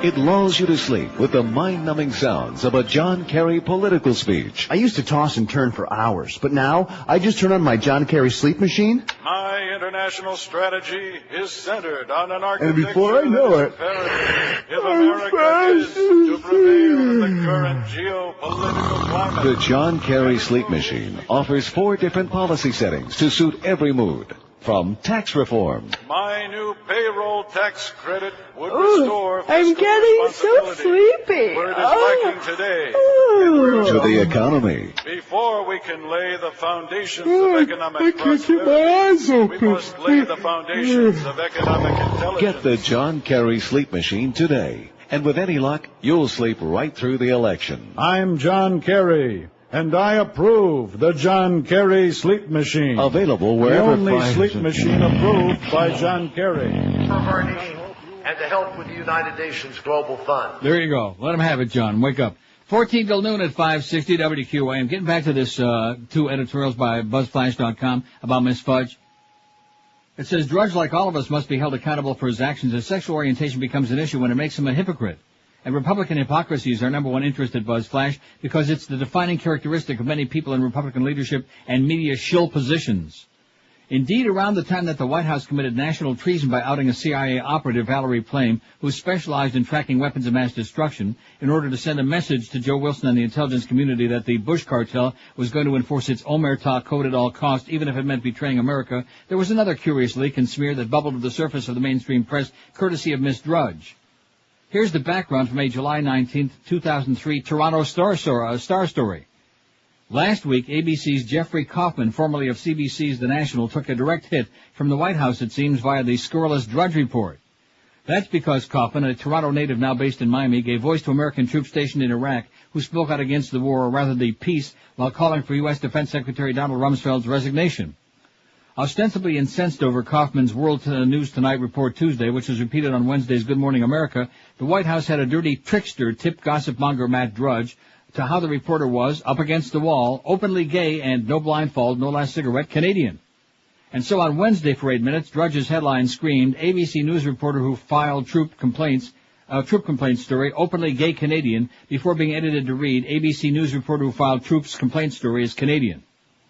So at the apparent behest of the White House, Drudge leaks a slimeball headline that a Canadian reporter who dared to air that some American soldiers were disgruntled with Rumsfeld is gay. Yes, that's right. The only news in Drudge's headline was that the reporter was gay, which was meant to discredit him. What if he had said ABC News reporter who filed troops complaint story, Jew? There's no point to the headline except to, in essence, stir up the right-wing white males by implying that the reporter is disloyal and untrustworthy because he's gay. How much more despicable can you get? But it's the White House GOP Drudge scapegoating, gutter-crawling nexus at work here. It happens so often it's become acceptable for the mainstream press to consider discriminatory accusations as news. It starts with the GOP right-wing conspiracy character assassination squad. During the impeachment wars, Ken Starr's team leaked like a faucet full of holes, shows up on Drudge and ends up on the television news. For the record, Drudge denies that he's gay. As a columnist who covers gay issues from time to time notes, cyber gossip Matt Drudge says that he's not gay, but one thing is clear, no matter his sexual orientation, he's a nasty faggot. And here's part two, Matt Drudge, are you gay? As detailed in BushFlash.com report last week, Drudge played the gay card to intimidate New York publishers from printing The Insane Clown Posse, a book allegedly focusing on the hypocrisy of the Kenneth Starr team and other right-wing junkyard dogs. Drudge was successful in bullying and intimidating Tina Brown at Talk Miramax, the publisher, to quash the nascent book before it even hit the galleys. During his week-long barrage of attacks on the Insane Clown Posse, Drudge lambasted Talk Miramax for daring to disclose personal peccadillos. In his June 7th dispatch, Drudge wrote, it can now be revealed that the book, The Insane Clown Posse, not only digs deep into the private sex lives and business dealings of major and minor Clinton critics, but Connolly, the author's working manuscript, also features derogatory sex slurs against impeachment players. Details too hot even for the web. Matt would have us think he was outraged by an author delving into someone's private life. He couldn't disclose the details of the book out of concern for maintaining a sense of propriety on the Internet. Of course, on June 12th, Drudge must have forgotten his prudish lapse because the Drudge Report headline that morning read, Esterhaus book features talking Bill Clinton penis. That's right, with a horribly unflattering photograph of the president just above the headline, looking as if he were sucking on a lemon. In Drudge's exclusive report on June 12th, he poured on the details. Esterhaus has created a character around President Clinton's penis, according to reports, a penis which will talk and express opinions in the book. And a gratuitous catty statement, Esterhaus will appear live on NBC's Today to launch the book on July 18th. Host Katie Couric and Matt Lauer could ask the author why he didn't explore Flower's claim that the president liked to pleasure himself with her sexual aid. Drudge revels in any gutter rumor about Clinton that he can hang his fedora hat on, but he transformed into a prude when it comes to his friends on the right wing. He charges the author of The Insane Clown Posse with slinging derogatory sex slurs against impeachment players of violating their private sex lives, but Drudge only carves out a zone of privacy when his right-wing pals are put under the microscope. Drudge is like a kid at the edge of a lake on a hot summer day. Matt just can't wait to jump in, except in this case he relishes diving into a scum pond again and again and again. But only if the Clinton or Democrats are involved. Otherwise he's an indignant scold who won't allow others to even approach the murky slime. So, Matt, this weekend, BuzzFlash asked you if you were gay or straight because of the harm that you're doing to the gay community by supporting the right-wing agenda. Today we ask, are you the outraged prude who was aghast as you read lurid tales in the draft of a book about the sexual shenanigans of the Kenny Starr crowd? Or are you the reporter who writes blaring headlines and giddy accounts about the president's sexual organs? Are you the prude or the voyeur? Tell us which. Come out before it's too late, Miss Fudge, okay, before you burn in hell. God, what a piece of turd. 567-0560, pound 560 on the AT&T and Verizon. So did they give away all those Dave & Buster's power cards or what? Don't know. Didn't hear? Well, anyway, I don't know how long Miguel was going to be there. I guess till they're all gone, so maybe we still got some left. At the Shell Station, Northwest 87th Avenue, 14th Street in Doral. Stop ahead and pick up your free $10 Dave & Buster's power card while they last. Evidently, he must still have some, otherwise he'd have called and said, I'm going home. Something like that. Something like that. Or maybe. By the way, I'm doing the best filling in for George that I possibly can. I appreciate that one call. It was good. Which of these people do you think was or is the most despised South Florida personality, whether it's radio, TV, politics, newspapers, or whatever? Paperboy? Paperboy. I wonder how Craig Stevens is doing. How's she lately? Doing what? Brian Andrews. Rick Sanchez, 230. Wayne Heisinger, 55. Mo Howard David at only 39. Oh, man, you talk about the mighty have fallen. Badly. Wow, Mo.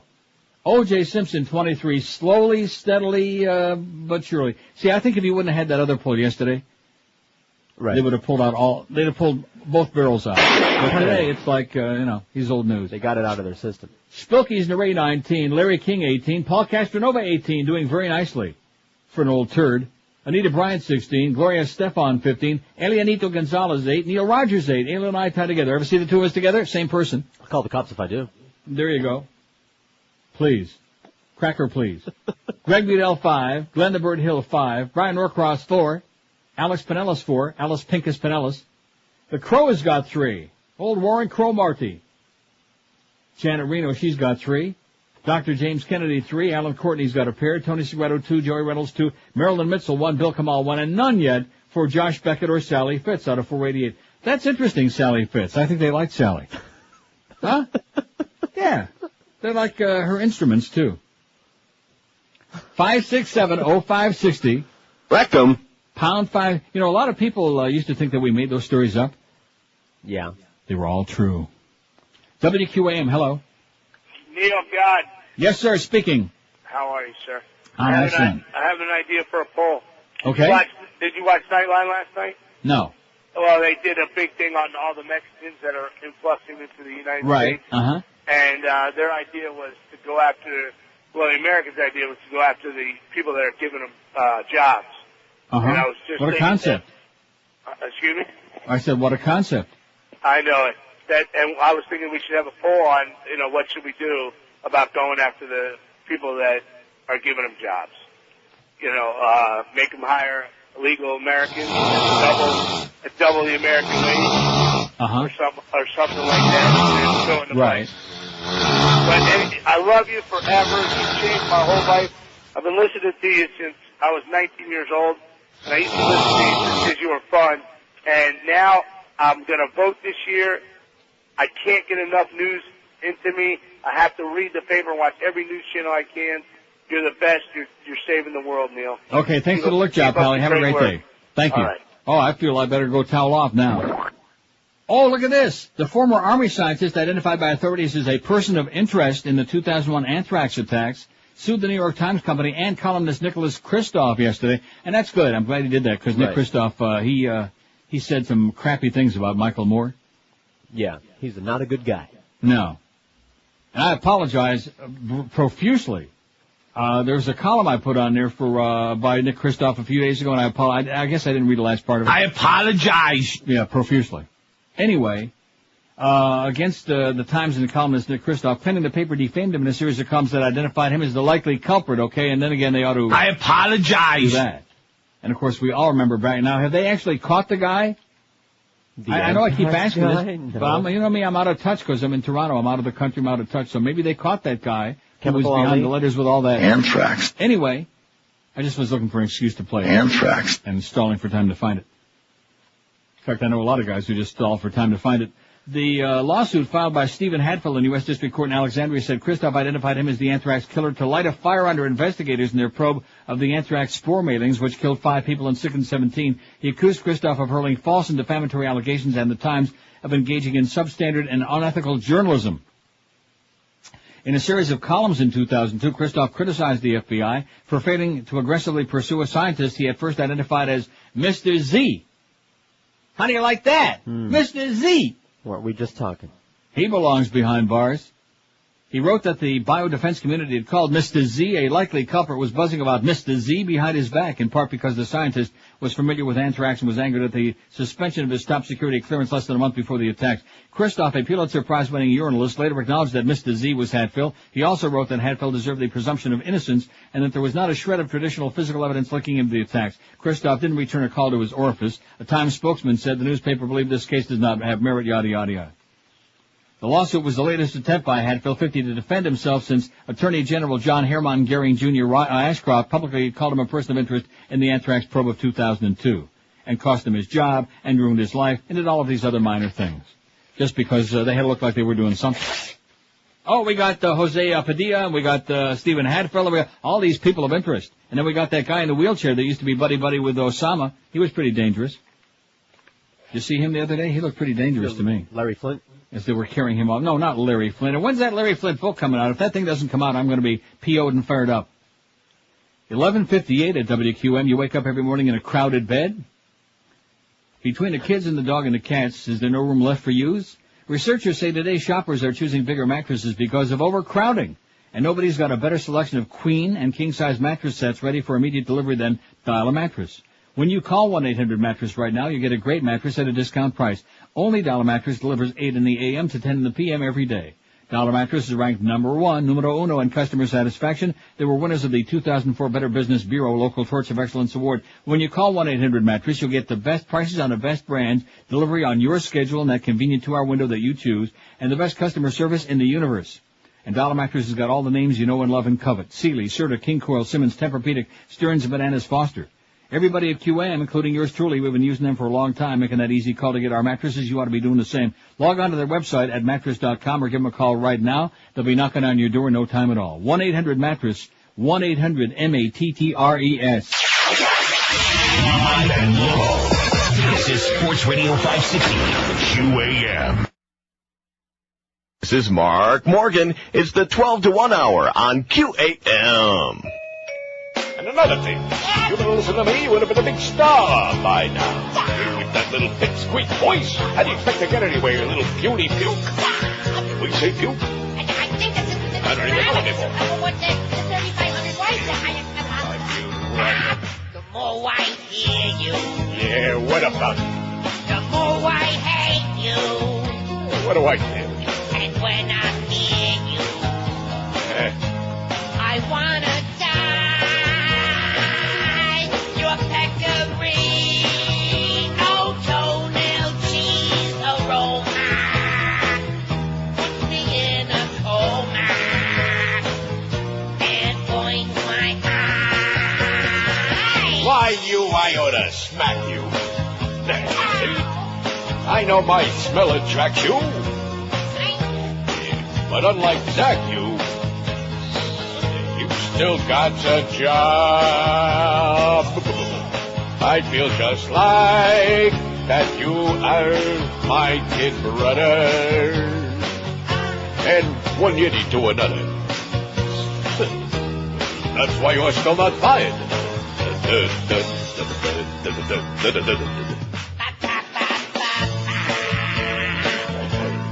Doi, doi, doi, doi. Doi, doi, doi, doi, doi. Doi, doi, doi, doi, doi. Our morning show can put you in a coma. Rock solid. Can't wait till it's over.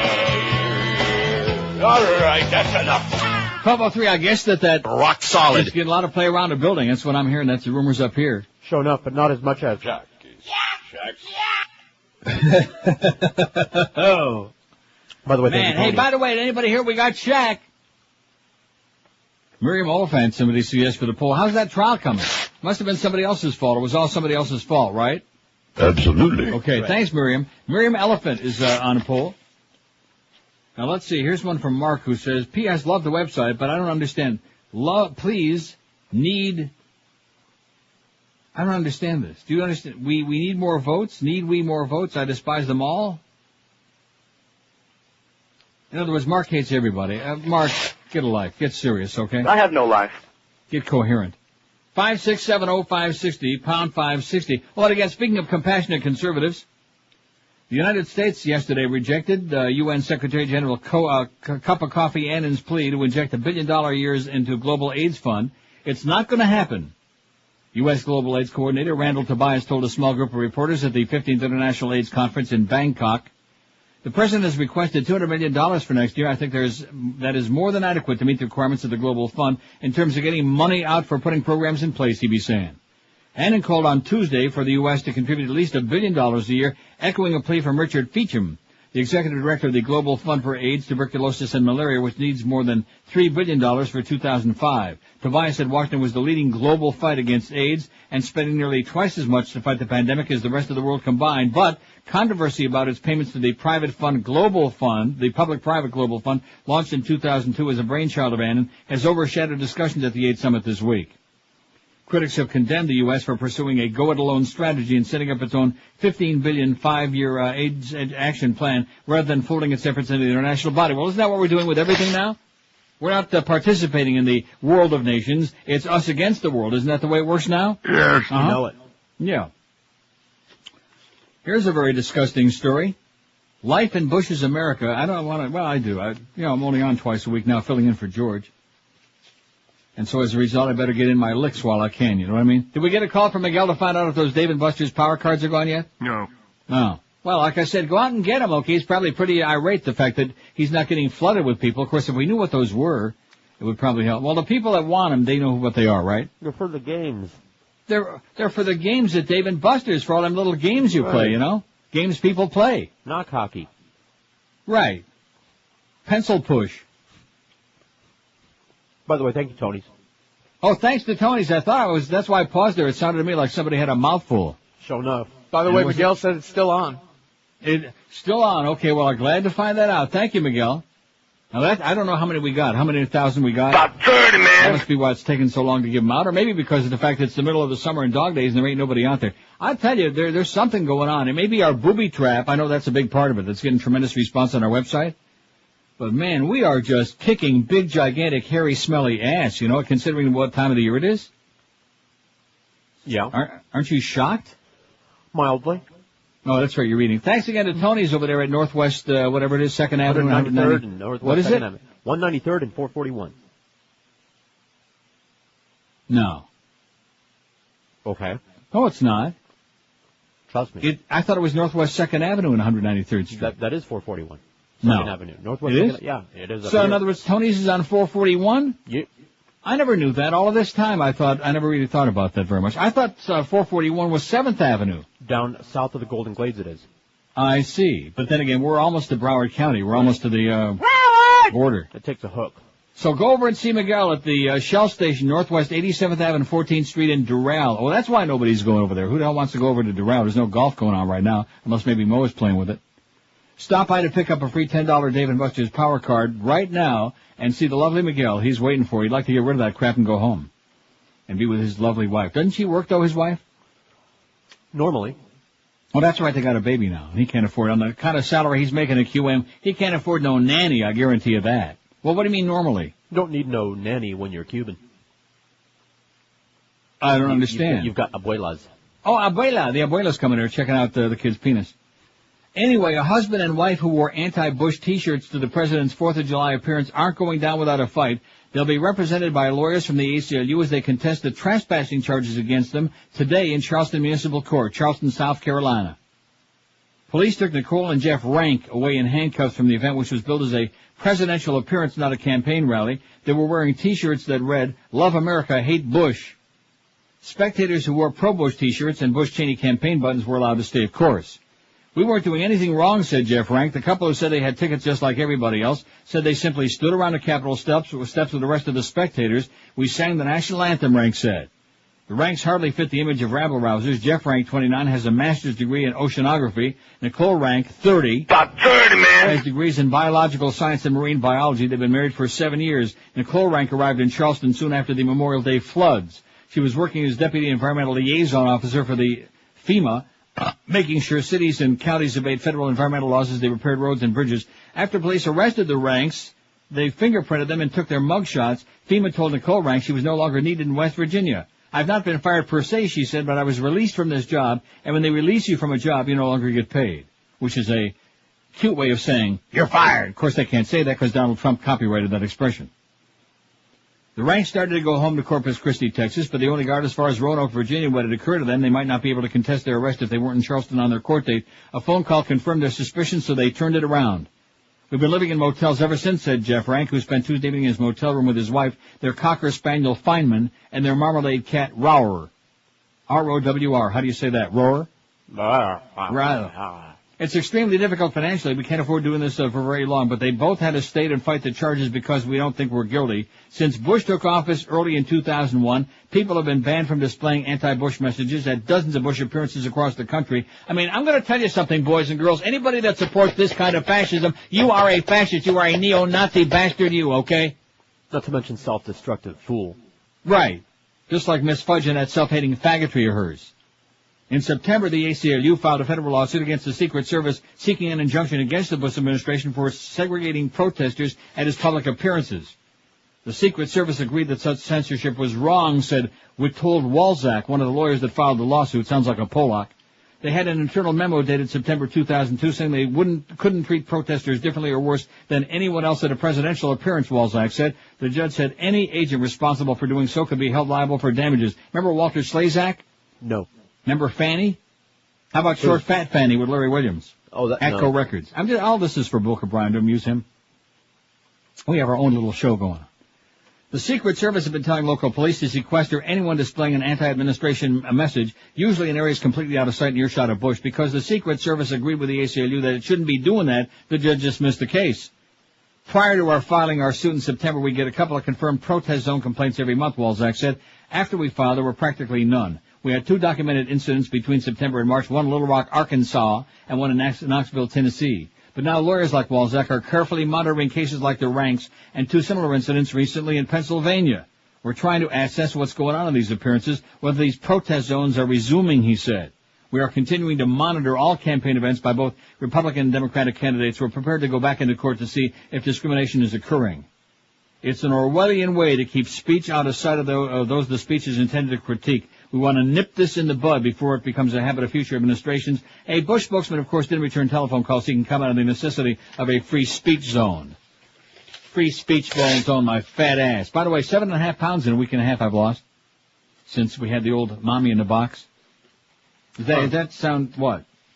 No, nothing. Does that sound insensitive? No. No, but at least I admit it. I never realized it. I never knew it. And now, she lived to 91 and she had a fine life and, it was well taken care of, mostly by me. And now she's, pushing up daisies.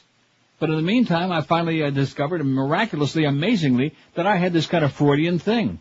This kind of smothering, nattering, nagging, however you want to describe it, that prevented me from getting rid of that compulsion.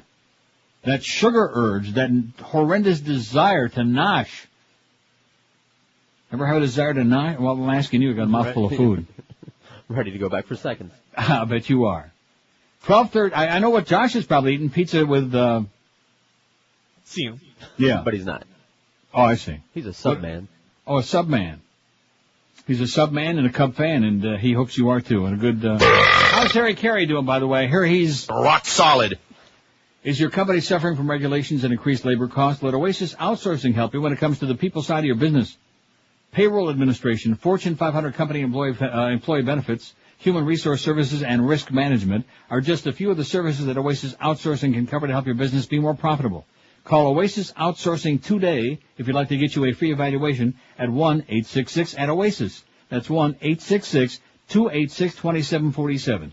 With more than 60,000 employees worldwide, Oasis Outsourcing understands the many facets of human resource management.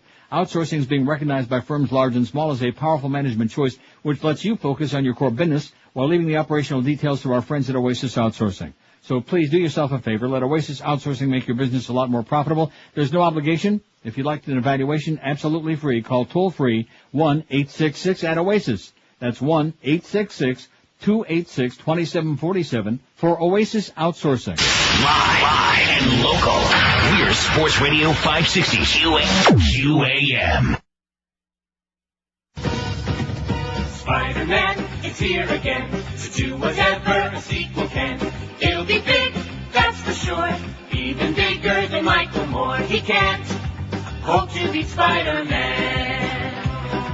Spider-Man is in the dumps, 'cause he's not dating Kirsten Dunst. Can he beat Dr. Ock, or will that nut clean his clock? Find out in the new Spider-Man. With the webs he slings, he can come to your aid. Only fears one thing, that's a big can of rain. Spider-Man, I can't wait. Save $2 at the matinee. Or a cheaper way would be, wait for it on DVD. Oh no, just pony up those big bucks and hope the sequel don't suck when you see Spider-Man. Oh! 12:18 at 560. WQM Mad Dog at 2. The Humper at 4. We got the Big at 7 to 9. Of course, he's rock solid. Eddie K at 10. I think that Dave Van Boring owes me a lot of money. You want to know why? Why? Now, I realize that these clips are, they're just little clips taken out of games, but he's starting to sound like animated and almost excited. Which right. Up until That's right. Up until I started ripping him an ass, he, even on the clips, he sounded so comatose, and it's, up, and away, a home run for the Marlins, Mike Lowell, Now he sounds like somebody lit a fire under his ass. I think the person lit a fire under his ass was Neil God. Yours truly. How do you like that? So you like him now? No. No, he's got a fine voice. He knows the game. He's been around a long time. I never met the man. It's not that I dislike him. It's not personal. It's business. I don't have any problem with the guy. But the fact of the matter is that he was very boring. And even you've agreed with that numerous times. Bellyached like crazy about that. You wish somebody would wake that bastard up. Isn't that what he said, George? Something like that. Let's see. Oh, look at that. Curtis in for the dog. I knew it was too good to be true. I mean, the idea that Mad Dog's going to work a whole week. Nice going, Mad Dog. You the man. All right. Oh, have we got a scam going here or what? Absolutely. Nice going there, Mo, with your 10-day vacation. We know what it's all about. Less work, more money. Just keep the checks coming, that's all. Anyway, I'm doing the best I can filling in for George. We'll be back on again tomorrow, of course, and I'll be back next Tuesday. And then briefly on Thursday, because we got the next 2 Thursdays, Marlin games. Oh, yeah, love those Marlins. And Dave Van Boring. Some bad news for you. A proposed ballot measure to double the state's $25,000 homestead exemption can't go before voters this November. The Florida Supreme Court ruled just a short time ago. But a proposal to create a $6.15 minimum wage can go to the ballot, High Court be ruling.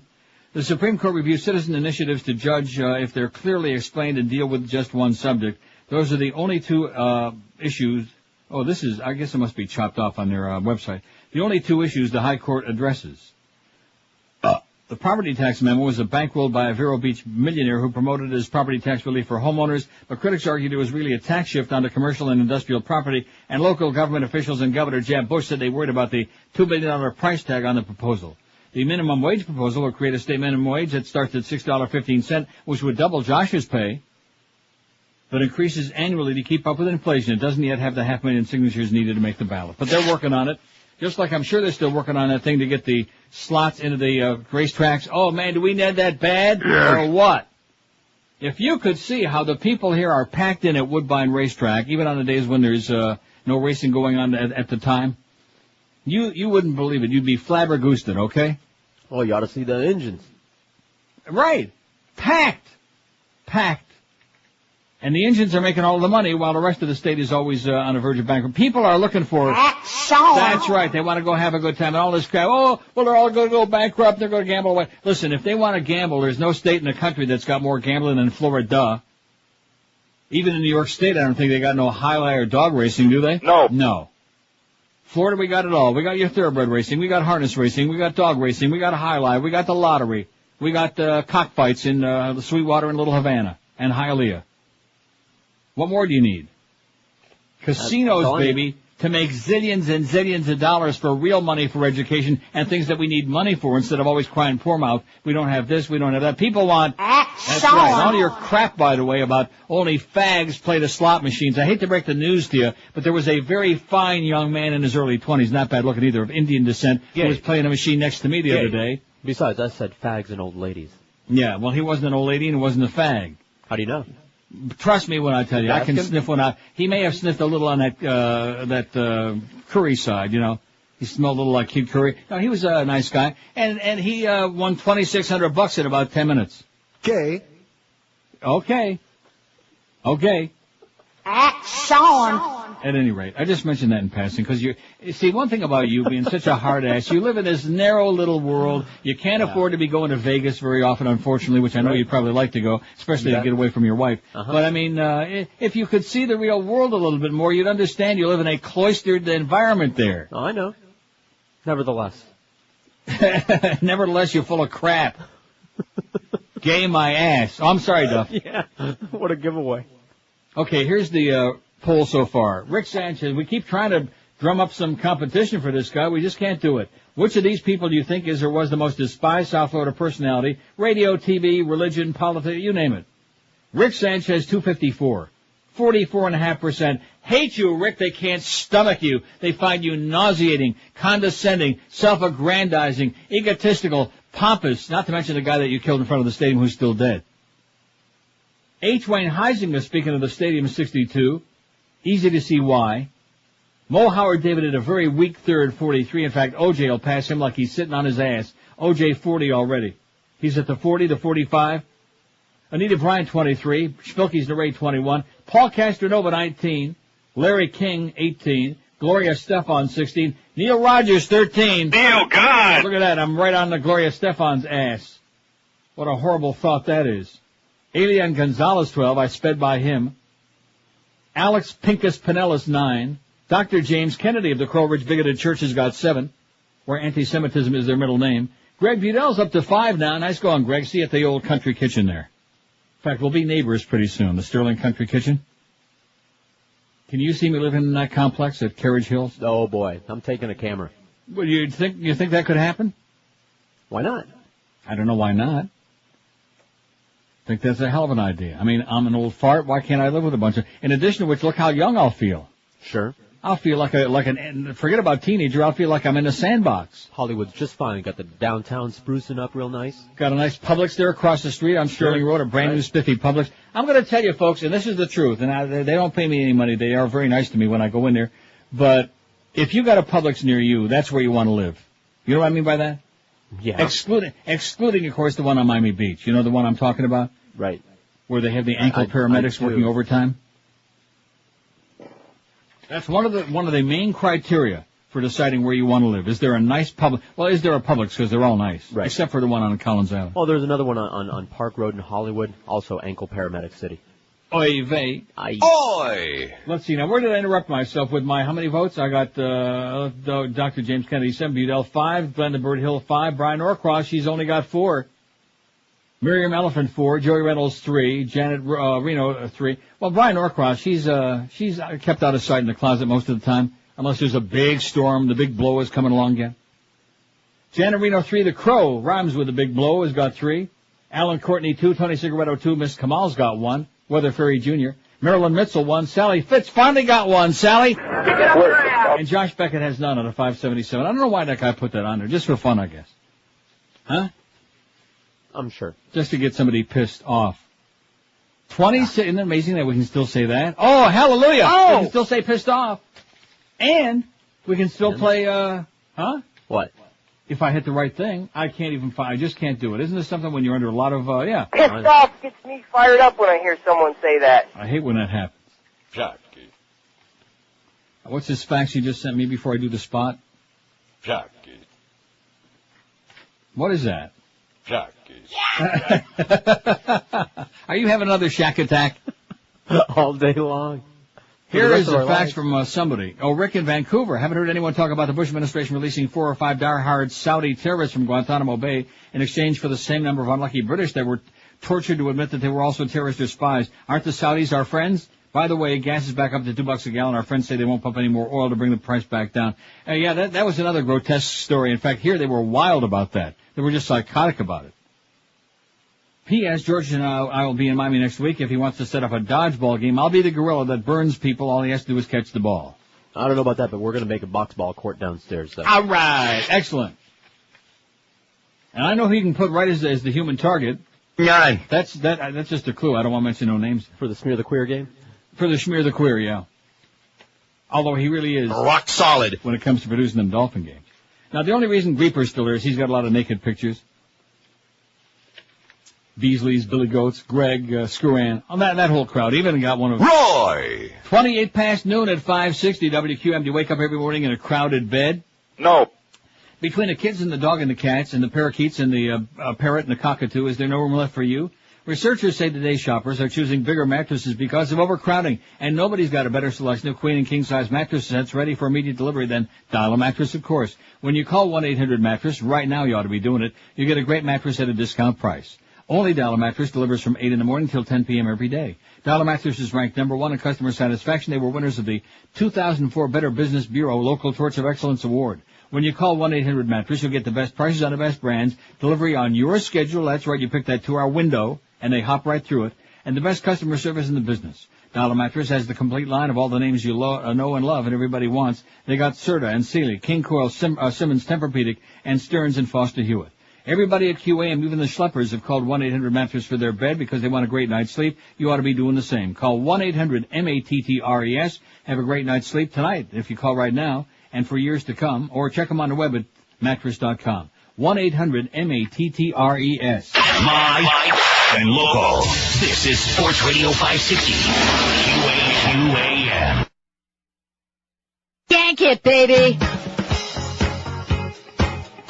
All right. Yahoo! Rock solid. Nominate this guy, come on. Let's nominate. Candidate this time, come on. Let's nominate. You know the party's just putting on the show. The nomination was decided long ago. So when they give John Kerry the nod, it's just because he has more money than God. It's true now.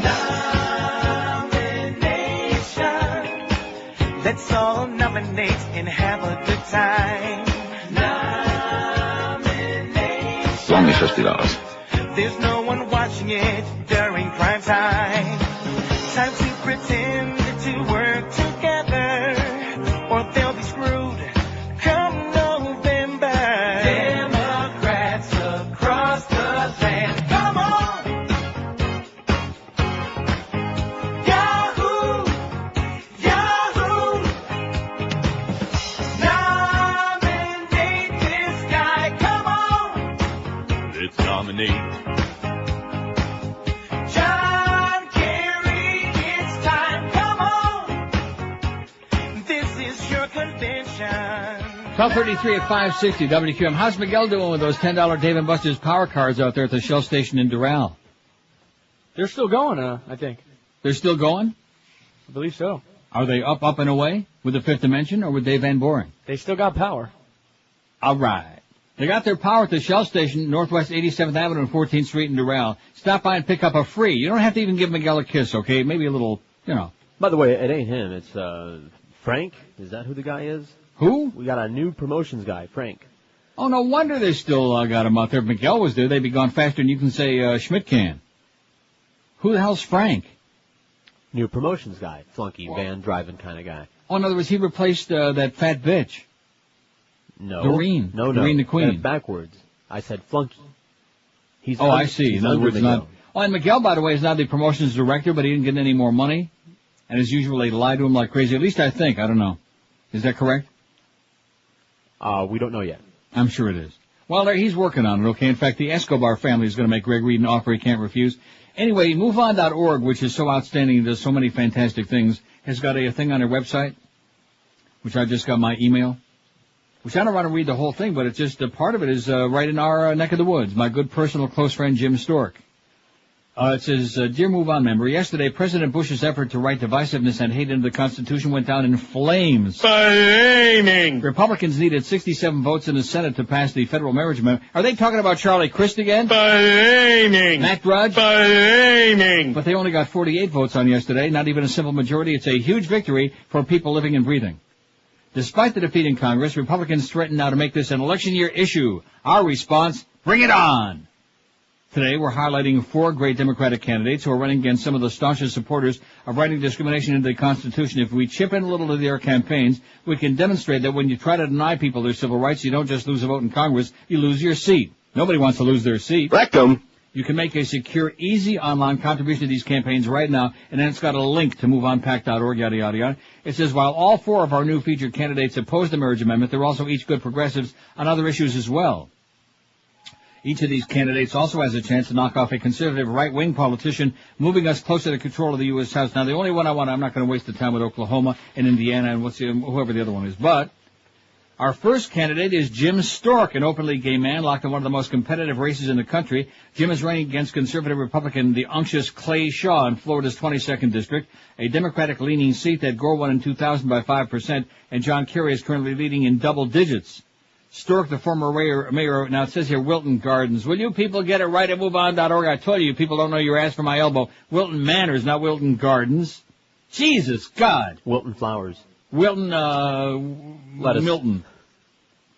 The former mayor of Wilton Manors is what it should say, and a highly successful small business owner is running, and a hell of a softball player too, and a close personal friend of mine once upon a time, but at any rate, is running an aggressive and intelligent campaign in the center of presidential battleground politics, Broward County, Florida. Broward! His election to Congress would make him only the 4th openly gay member serving the U.S. House. Gloria, a Move On member from Miami, says of Jim Stork is a man who's well-respected, interested in restoring the rights for all of us, rights that are being removed by the Patriot Act and rights that are being denied to people due to sexual orientation. He's a man of honor, and that is much needed in the U.S. Congress. You go, Jimmy. Nice going, boy. So there you go. Send him some money, please. Was that enthusiastic enough? No. Take it up a notch. All right, let's take some calls here. 5670560, pound 560 on the AT&T and Verizon wireless line. Let's get it out of our system. A little bit of that good old South Florida. A little of that hate. A little of that disgust, that nausea, that nauseous feeling. Don't forget, everybody hates somebody sometime. Am I right? Absolutely. All the time. Right, especially in South Florida. Everybody hates somebody all the time. All the hate, all the time. Which of these people do you think is or was the most despised South Florida personality of all time? Radio, TV, newspaper, politics, law, order, misorder, street corners, anything. Here's what we got. Well, you know what we got. Rick Sanchez killing him so far. Like that guy. WQAM, hello. Yeah, I got 2 for your poll, Neil. Yeah? Steve Kane and that guy used to do candy bars. Who's that? I can't remember. One said he borrowed money from you, never paid you back. I can't remember his name. Stan Major. Yeah. Okay, thank you. Candy bars. I thought he was talking about the candy wrapper. Remember that thing? I sure do. Miss it. Wow. Yeah, that was a great bit. Can't play that no more. Got fined for that because it was too funny. So let's get Steve Kane on there, Mr. Ego Jr., and Stan Major. The reason I say Mr. Ego Jr. is nobody has an ego like Howard Stern. I know we have a lot of Stern fans who listen to this show. Fine, you're entitled, but an ego that is just so out of control and so mammoth and so full of crap, supporting all those right-wingers all of that time, kissing Bush's ass for a long, long time, kissing up to the war and all of this other unacceptable garbage, and now all of a sudden capitalizing and exploiting the freedom of speech issue to make himself into a martyr and to, get more free publicity. That's all he's all about. I mean, I hand it to him. He knows how to do it. And he's always threatening to walk out and threatening if Mel Karmazin leaves, a whole bunch of us here at Infinity are walking out. He ain't going anywhere, okay? All they had to do was lick his wounds and to put him on a few more of their stations, all owned by Infinity, by the way. And that's it. That's all it took to keep that ego going. I mean, who else in this business stays on an extra half hour every day past when their time is up just because their ego, in other words, they haven't finished feeding their own ego yet. See what I'm saying? Yeah. I can't take it no more. WQAM, hello. Hey, Neil. Yes, sir. How about the mayor of the Toilet Bowl of Dade County? Hialeah, Raul Martinez. Raul Martinez, man, I tell you one thing, he's a hell of a boxer. That's what the humper said. Okay, you got him on. Thanks a lot. Raul Martinez, they never met a crook they didn't like in Hialeah. One thing about South Florida, man, and maybe a lot of other places, well, I guess it's not just South Florida, like in Chicago. Look at Richard Daley the First, Dick Daley. I know. I know what you're thinking. I know. Just like that thing. Just walk away, okay? Okay. I know. Stop right now. You see, the problem with you is you just don't drop it, okay? You keep squeezing it and holding onto it and just drop it right on the floor there. That's it. Good choice. Because we're under these tremendous guidelines and restrictions and whatever. It's all a bunch of crap is what it is. Good old American right-wing crap. But the pendulum has a way. Remember the Pitts and the pendulum, right? Freddie Pitts? Pitts and Lee? Or was that Elijah Pitts? I bet you that Josh don't even know who Elijah Pitts is. Nah. NFL player, baby. You better get with it, man. You're supposed to be part of that sports mafia we got at QAM. Elijah Pitts? Yes. You kidding me?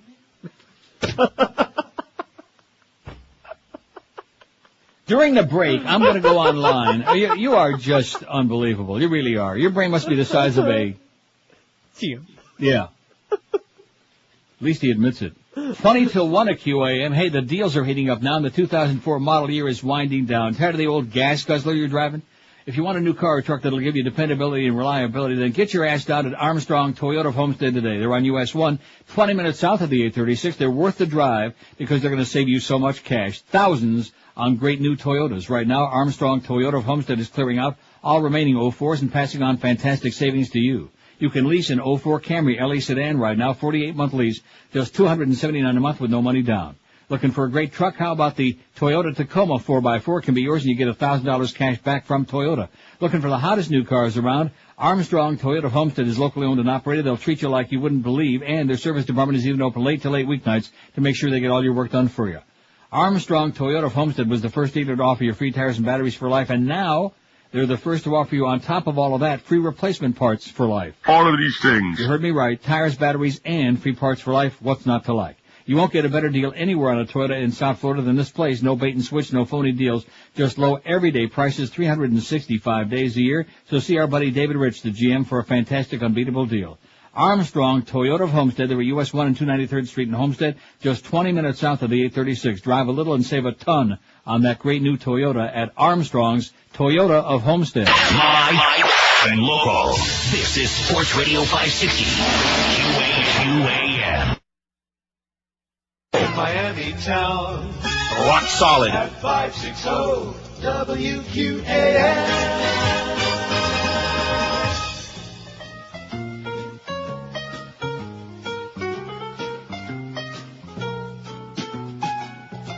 She was a model, a 10 on the scale,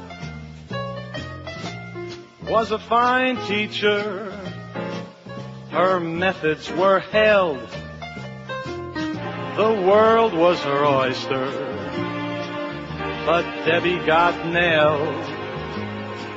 That's why this teacher is a tramp. Absolutely. Her lover was 14, with zits on his face. Oh, my God. Their chauffeur was 15. He drove them all over the place. Oh, my God.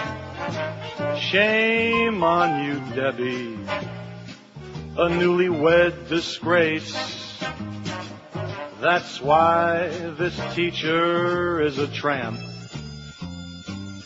She is a drop-dead, gorgeous, blue-eyed angel who likes them middle school boys. They were her toys. In a back seat came her defeat. Won't ever be teaching. She'll now be a vamp.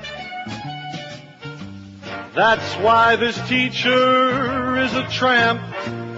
All right. Talk shows and comics all over the screen. They're talking about Debbie and her young teen. Butterfly tattoos with some Chinese in between. That is why this teacher is a tramp. She'll make $1 million on her first book. The TV movie will have us all hooked.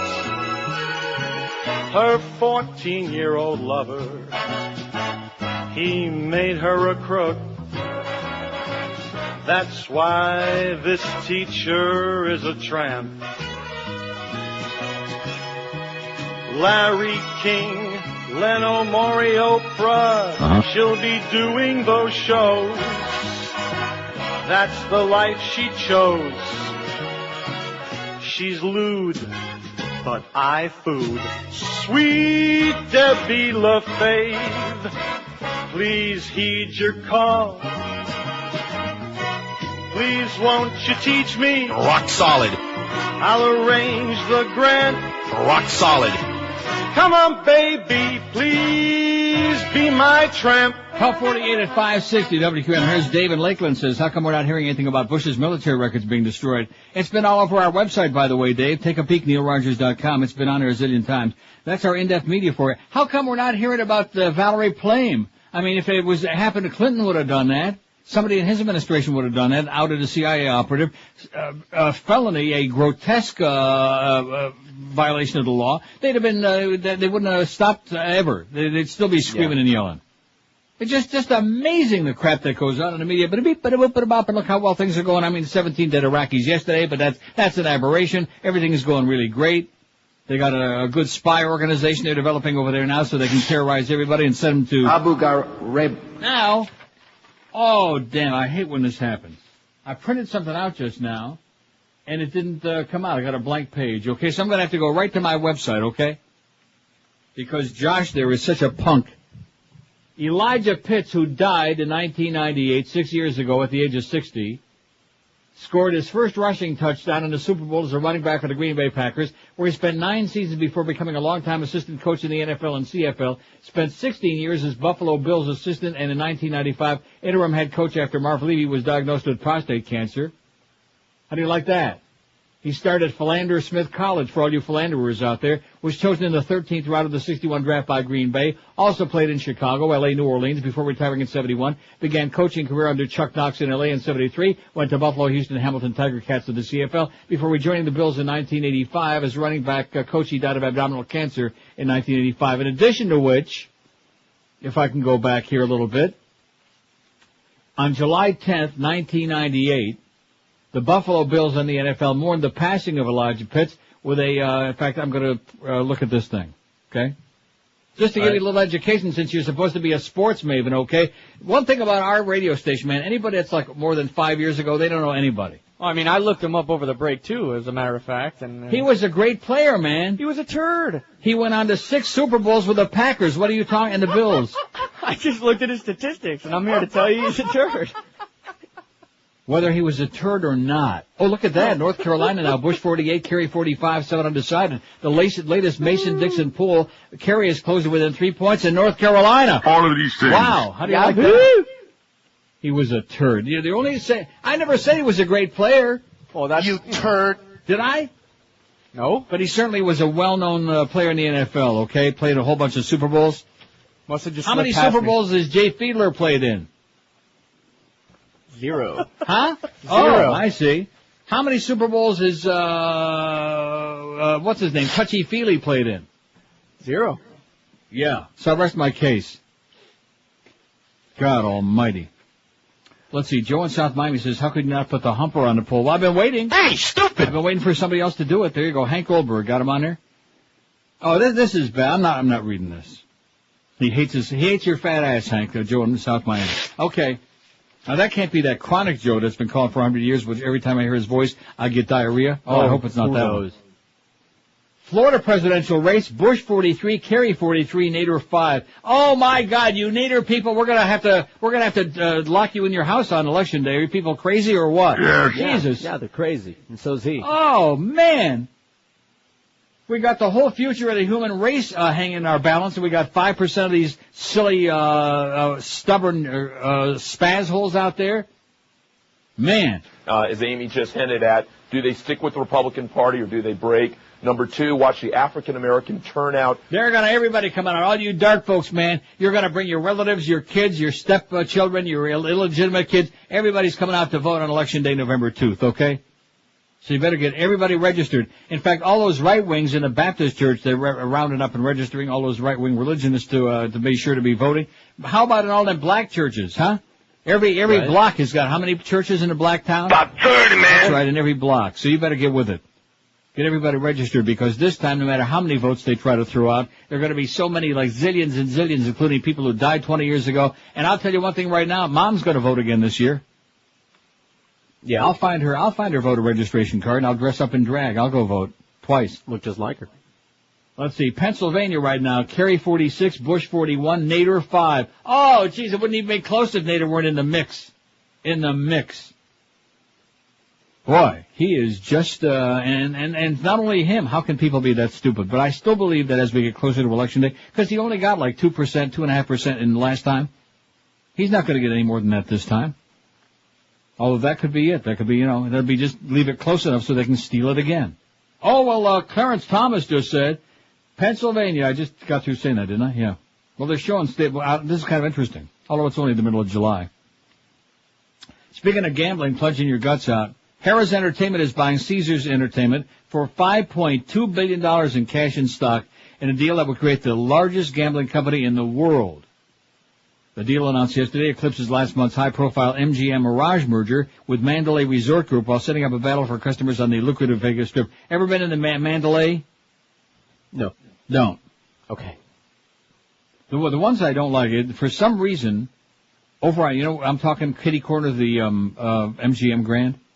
Yeah, that's Ohio, Kerry 50, Bush 44. Oh, hallelujah, there is a God. Oh! With Nader in the mix, it's Kerry 49, Bush 43, and Nader only 2%, so at least they got a little bit of brains in Ohio. They're not getting sucked onto that phony, baloney, self-aggrandizing ego bandwagon of Ralph Nader. Now, what was I just saying? Oh, yeah, kitty corner, the MGM Grand. Now, right across the street is New York, New York. Was that there when you were there? Yes. Great hotel. Oh, you went in there? Now, where did you stay? I stayed at the MGM and the Tropicana. This time? Yeah, I'm a hotel hopper, I never heard of such a thing.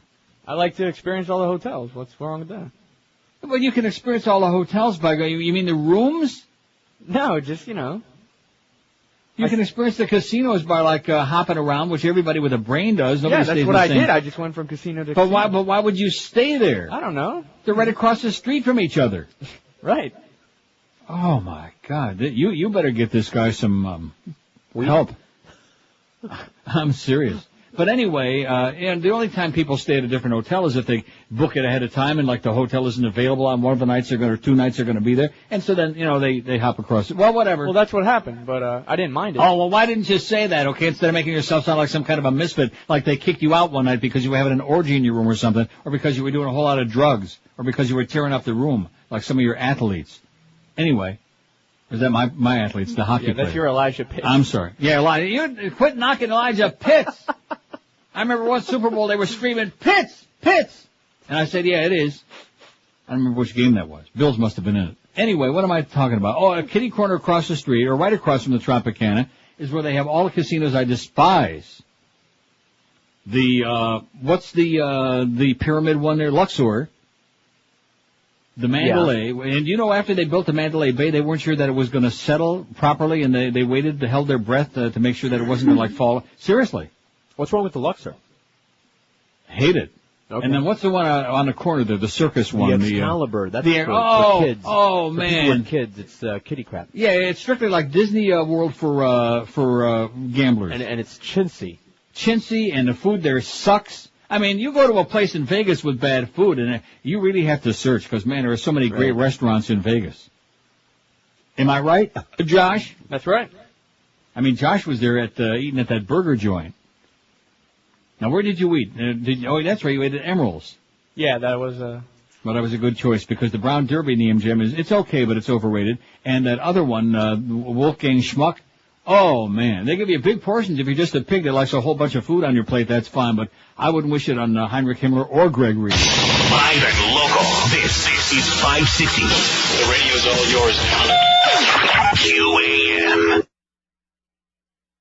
This is Scott Burrell. And when I'm up in Boca Chica slapping old women with painted lips around the pool, I listen to the Neil Rogers 1 to 2 hour. I listen to the Neil Rogers Fair and Balanced 1 to 2 hour. The U.S.-led coalition has transferred sovereignty to an interim Iraqi government 2 days earlier than anticipated.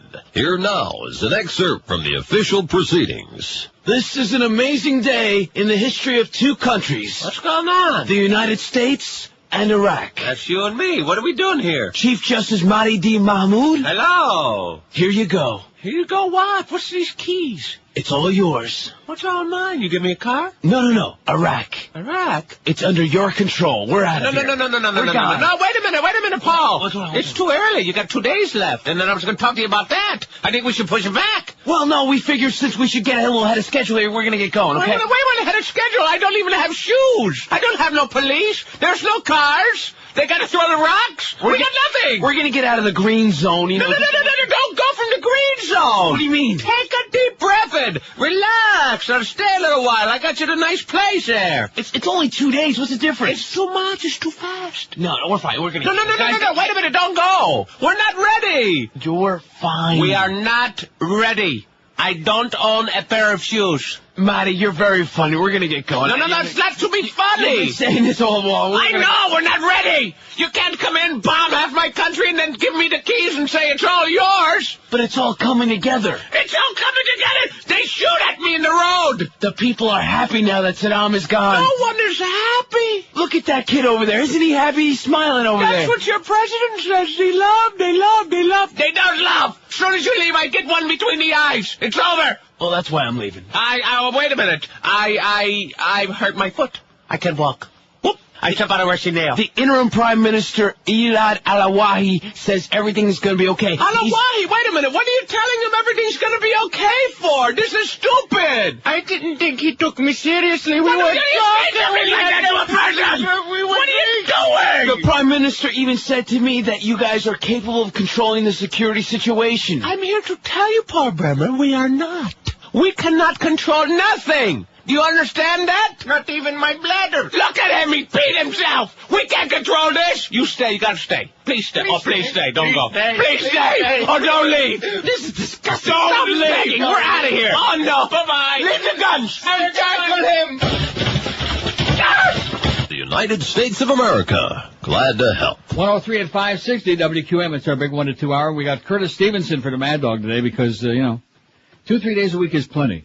And then we got the Humper at 4 who just went onto our poll. Let's see how he's doing. In fact, let's take a look. Which of these people do you think is or was the most despised South Florida personality of all time? Rick Sanchez, nobody's going to touch him, and who would want to, quite frankly. Do you know he's about like 2 feet tall? How many feet? 3? 1.5?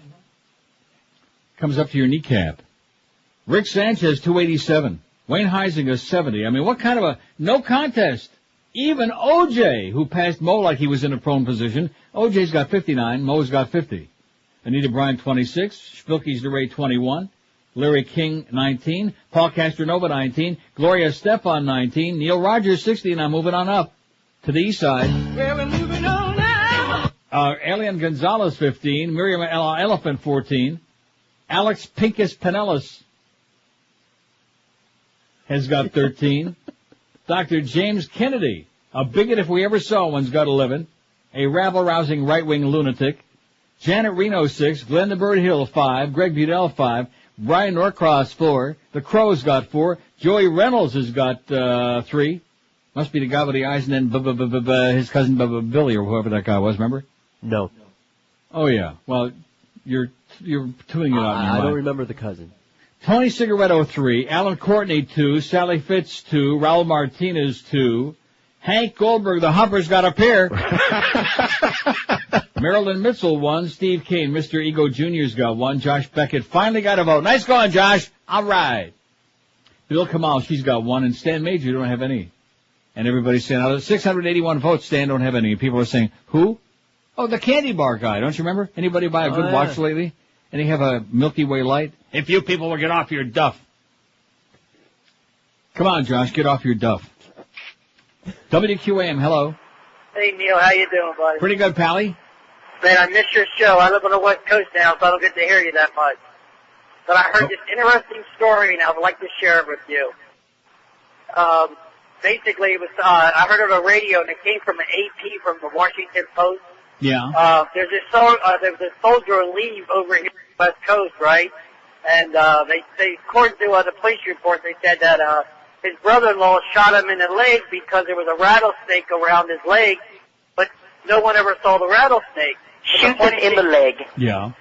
But the funny thing is that the Washington Post says in the last 3 months, there's been 100 mysterious of soldiers getting hurt, you know, when they're over here on leave from the war.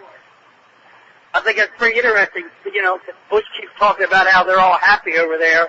I mean, it's like they come over here and leave and they get broken legs and all, so they ain't got to go back. I think it's awful funny, you know? Well, okay, well, we'll see if we can drum up some laughs for you. 567-0560, do you understand that? You know, one thing we haven't had, and maybe you did this week since it's the debut of Air America and the liberal, the progressive bunch of crap they got on 940 there, including the Goddess on for 75 hours on tape, all but 1 hour on tape. And, of course, Al, frankly speaking, I'm not Bill O'Reilly Franken. Do you have any spy reports? No. No. Is anybody talking about it? I mean, we were starting to have that one earlier, which I thought was a real one. That turned out to be Robert Jones again. So who needs? I mean, we like the spy report. We just don't want it from him. Right, the one fax. Which said? They suck. Oh, well, we knew that. WQAM, hello. Yeah, I can talk to Neil. Speaking. Hey, Neil, how you doing? This is Phil. What Hey, about Sheriff Navarro? Nick Navarro is an excellent one. Surprised he never made it. Well, he's made it now. And the sports babe. Was yeah, she local? the fabulous sport. No, she wasn't local. She was I a thought I good show. just saw her at Dunkin' Donuts. Okay. Okay, thanks a lot, Pally. Oh. Nick Navarro, you got him on there? Navarro. He's going away, Navarro. He's the cause of so much grief and sorrow. Yesterday, Navarro, he's leaving tomorrow, but he's just a goose step away. Rock solid. 108 at 560. Nick Navarro, he'll get some votes. I remember that night I was eating dinner at Ruth Chris, and he was sitting there at the table across. And I saw him, and he saw me, and we kind of like waved. And then I forgot he had been there, and on the way out, I wasn't trying to be rude, even though I can't stand him. We hate each other like poison. I would have stopped and shaken his head and said hello, but I forgot he was there, you know? Yeah. No, seriously, I really did. I wouldn't make that up if it weren't true, but I'm glad I didn't stop and shake his hand. I had worship many times. Make us nauseous, Nick Navarro, okay? Make us, you're disgusting, speaking of fascist. Oh, speaking of fascist, list of Bush's team's lies keep growing, says the the Capital Times. I don't believe it. This isn't very long or ponderous. Supporters of President Bush insist that despite the problems besetting his administration, at least he's brought morality back to the White House, contrasting him, of course, with his predecessor, Bubba. I guess it depends on, says Dave Zweifel, what your definition of morality is. If lying is immoral, then Bush surely has nothing over Clinton. Clinton lied about his affair with Monica Lewinsky and was nearly tossed out of office as a result. His insistence that he didn't have a relationship with that woman was pounced on by the likes of Kenneth Starr and the Republican majority in Congress and milked for everything it was worth.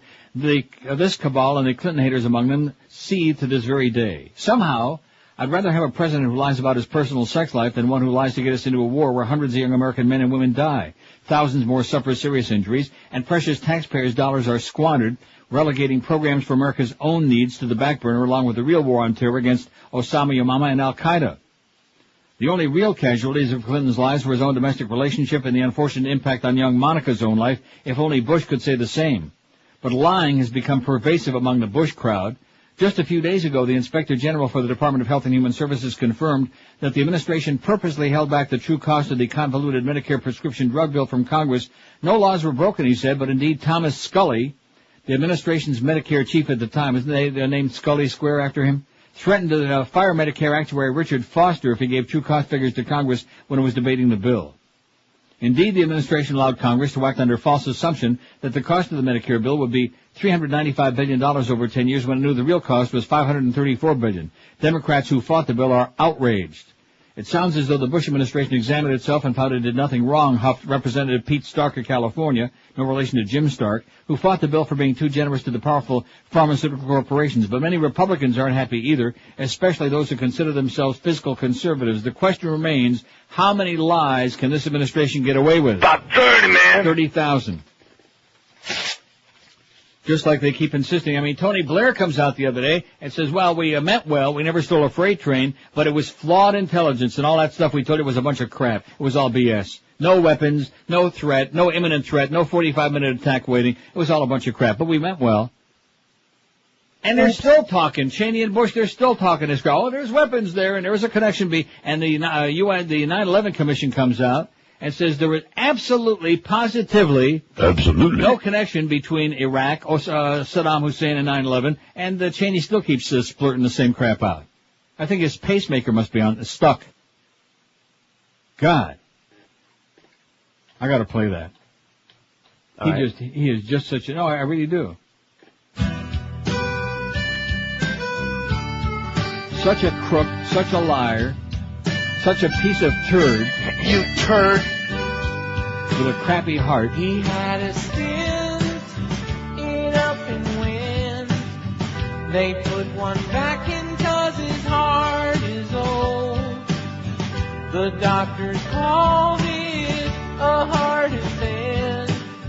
But now we really know his heart is old. I'm dying over here. No matter what we're told. Yeah, Dick Cheney's got a heart that's old. Hope it don't explode. He makes decisions. He has the vision. He has the country under his control. While Bush is jogging, Dick's veins are clogging.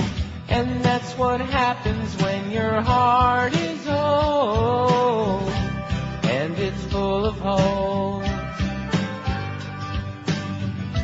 Yeah, Dick Cheney's got a heart that's old. Rock solid. And it's gonna blow. He'll keep on working till his heart is cold. Hey, we got Shaq in case you missed it. He'll keep pretending that his heart ain't old. But it's really old. He is the major chigger in the woodpile, Dick Cheney. Make no mistake about that. 113 at 560 WQM. Let me tell you right now about the Pizza Loft in Davie. They've been doing it right for a long, long time. And now they make you an offer you really shouldn't refuse. It's a money-back guarantee. That is correct. Either you get the best pizza at the Loft in town, or they give you your money back. Jeff Cohen, the entrepreneur, the chef, the owner, and egotist at the Pizza Loft, guarantees you'll be thrilled with the food at the Pizza Loft. He's so sure you're going to love with his 3 different kinds of great pizza that he guarantees you the best pizza in town or give you your money back. In fact, as you're driving around, you look up in the sky, and there he is, Jeff Cohen. You listen to the show, there he is. You open the door in our studio, and there he is. He's everywhere.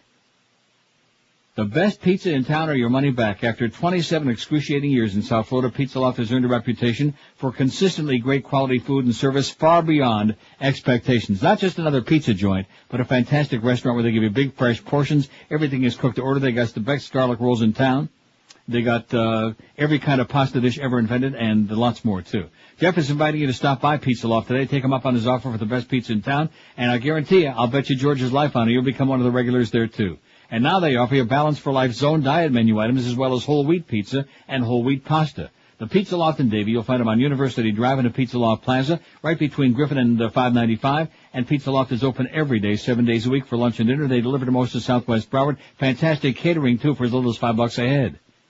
As little as $5 a head. And don't forget, they got lots of free parking there, too, right in front. Oh, I heard that they're redoing that plaza, by the way. Did I ever mention this?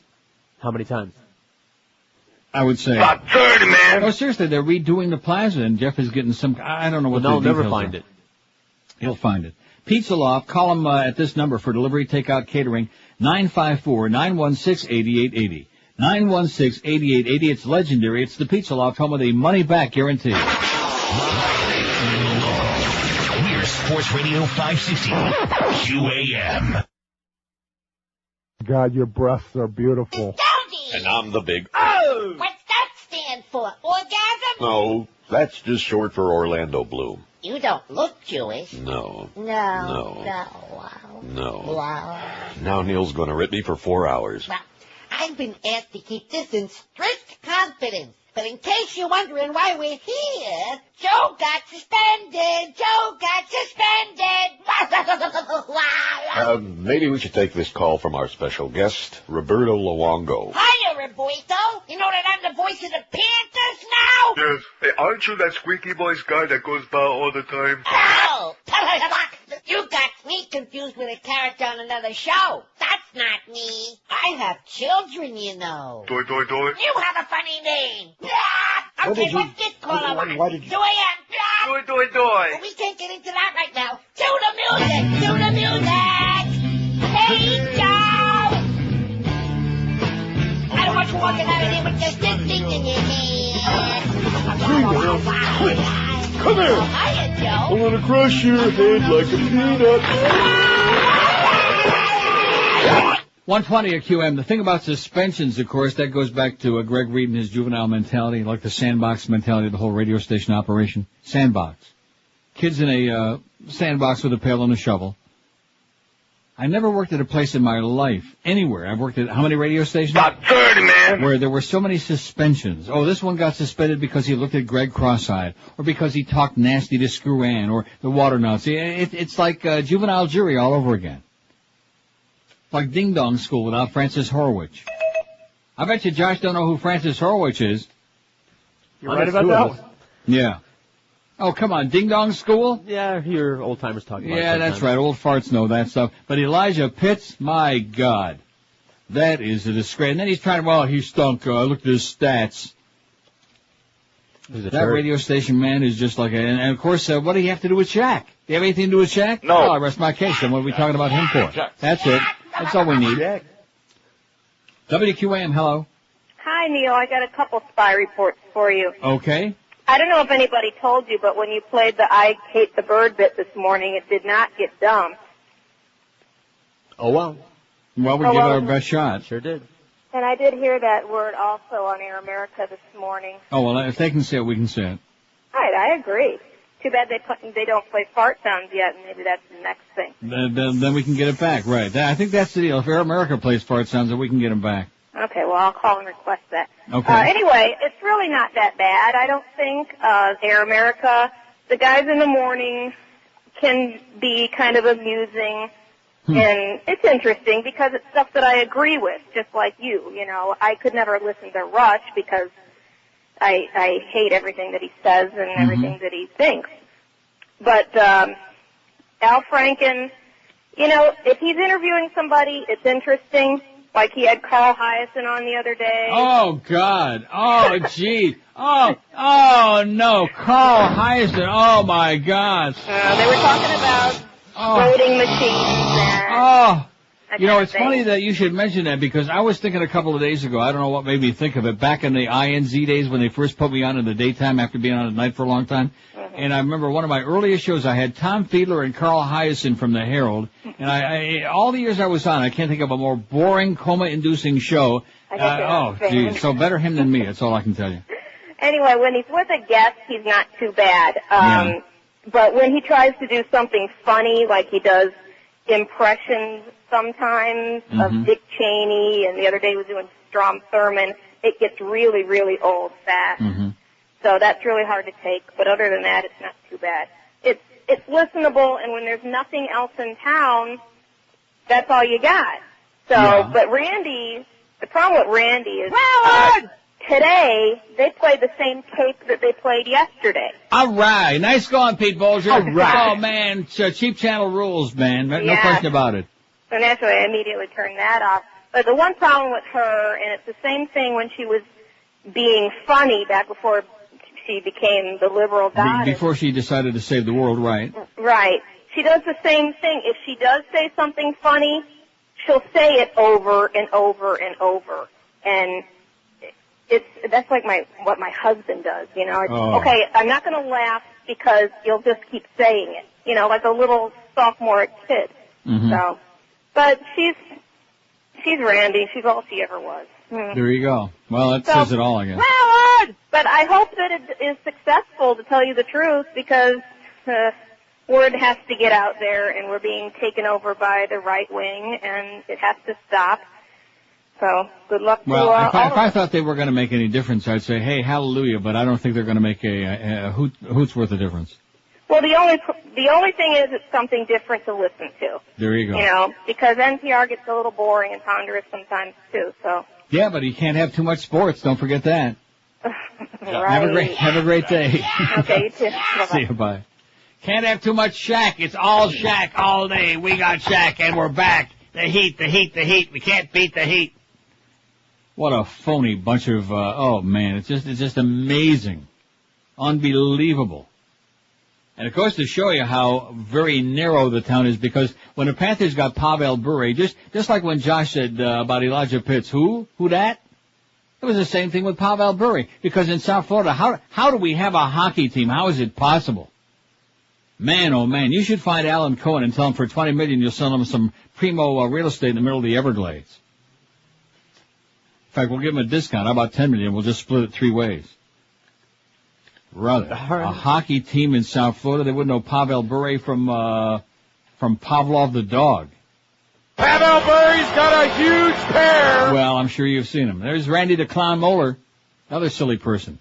5670560, pound 560 on the AT&T and Verizon wireless line. WQAM, hello. Hello, Neil. Yes.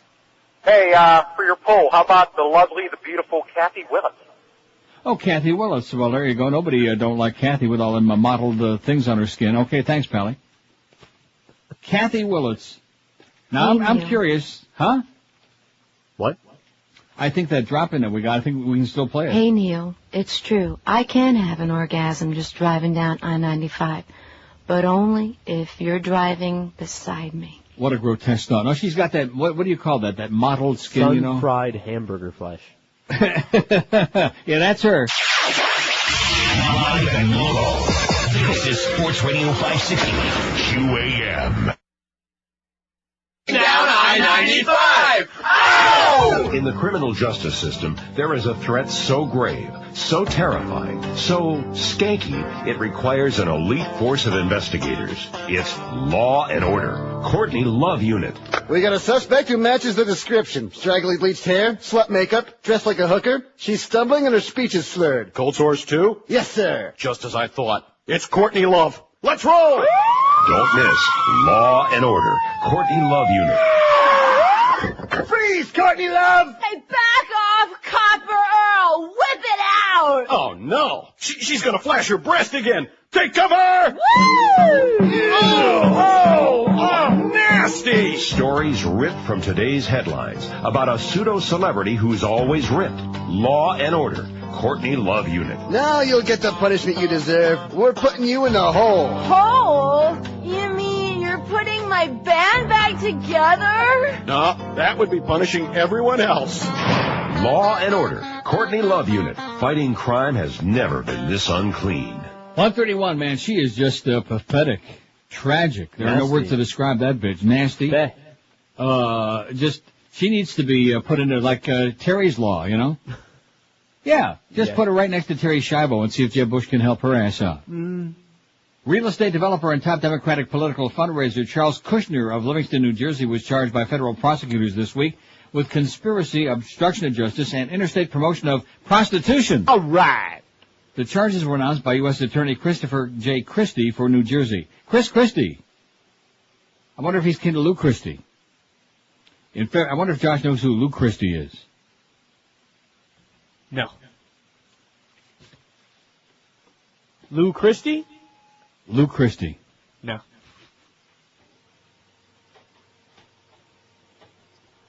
Don't act surprised. Should be surprised I know who he is. No, if you didn't know who Lou Christie was, I mean, that would be... Well, it's before my time, only because I like so what about it? Listen before my time. Well, we better get Josh starting to listen to Magic 102.7 one of these days when he does something really bad. Just hook him up to a chair and crank it up real loud. He'll have the Righteous Brothers until he's got even the dead one coming out of his rectum ears. In February 2003, Christie's office began investigating Kushner for alleged violation of federal tax and fraud statutes and for purported violation of federal campaign contribution laws. According to the indictment, two of the cooperating witnesses in the investigation, a married couple described as close relatives of Kushner, provided information against him to federal investigators.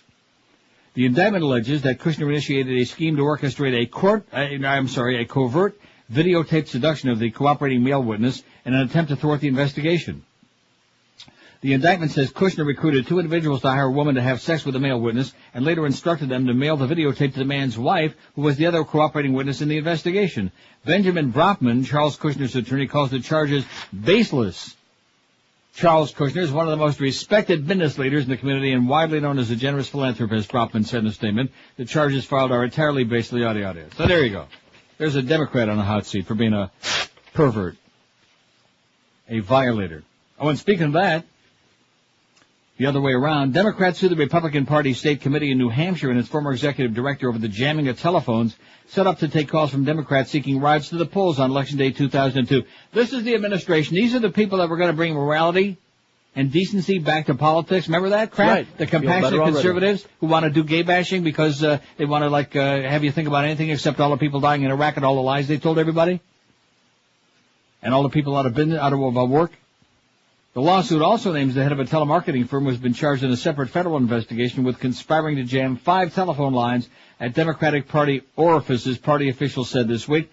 Dirty politics has no place in our electoral process. Oh, yeah, what a joke, said State Senator Lou D'Alessandro. Ovid Lamontagne.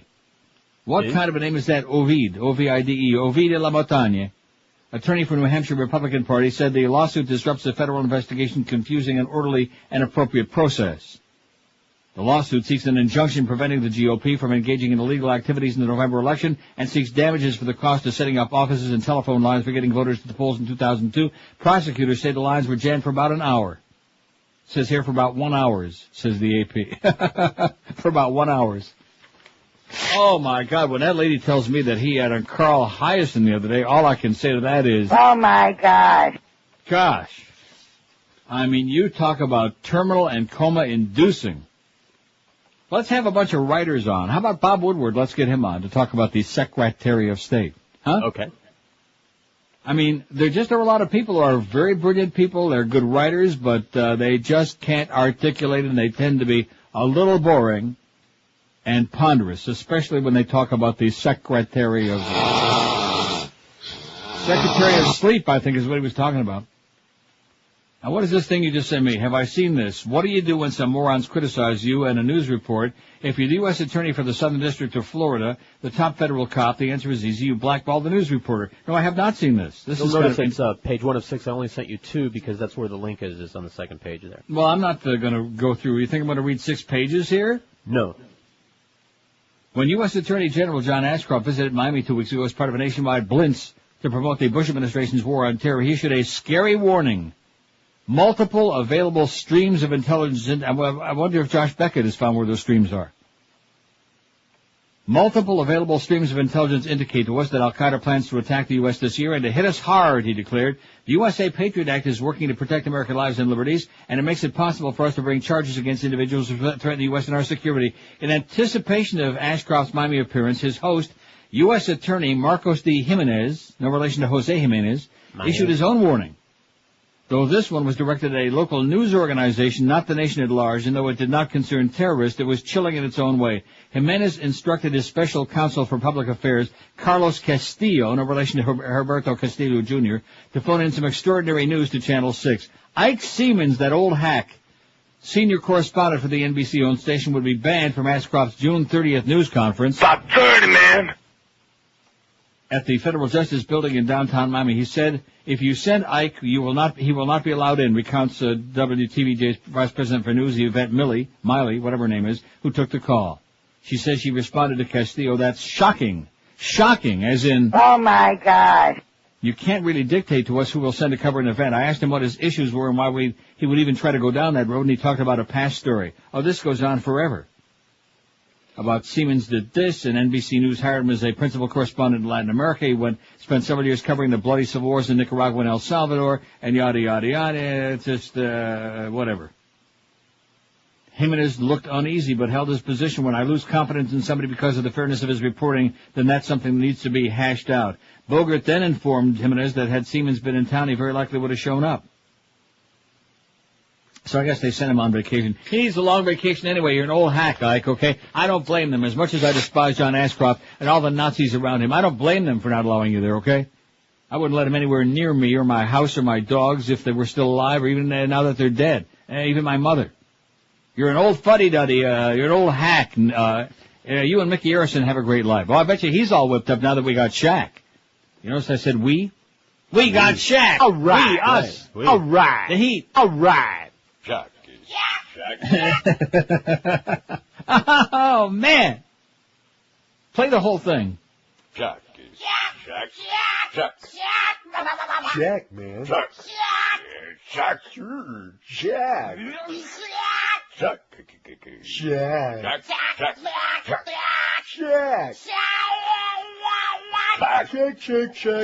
Shake. Jack. How many can we have along? Shaq. Jack. Shaq. Rock, man. Look who's here. It's Shaq. Hey, man. It's Jack. I don't care about any of you people. I just spend your money. Shaq. Jack. Shaq. I love you.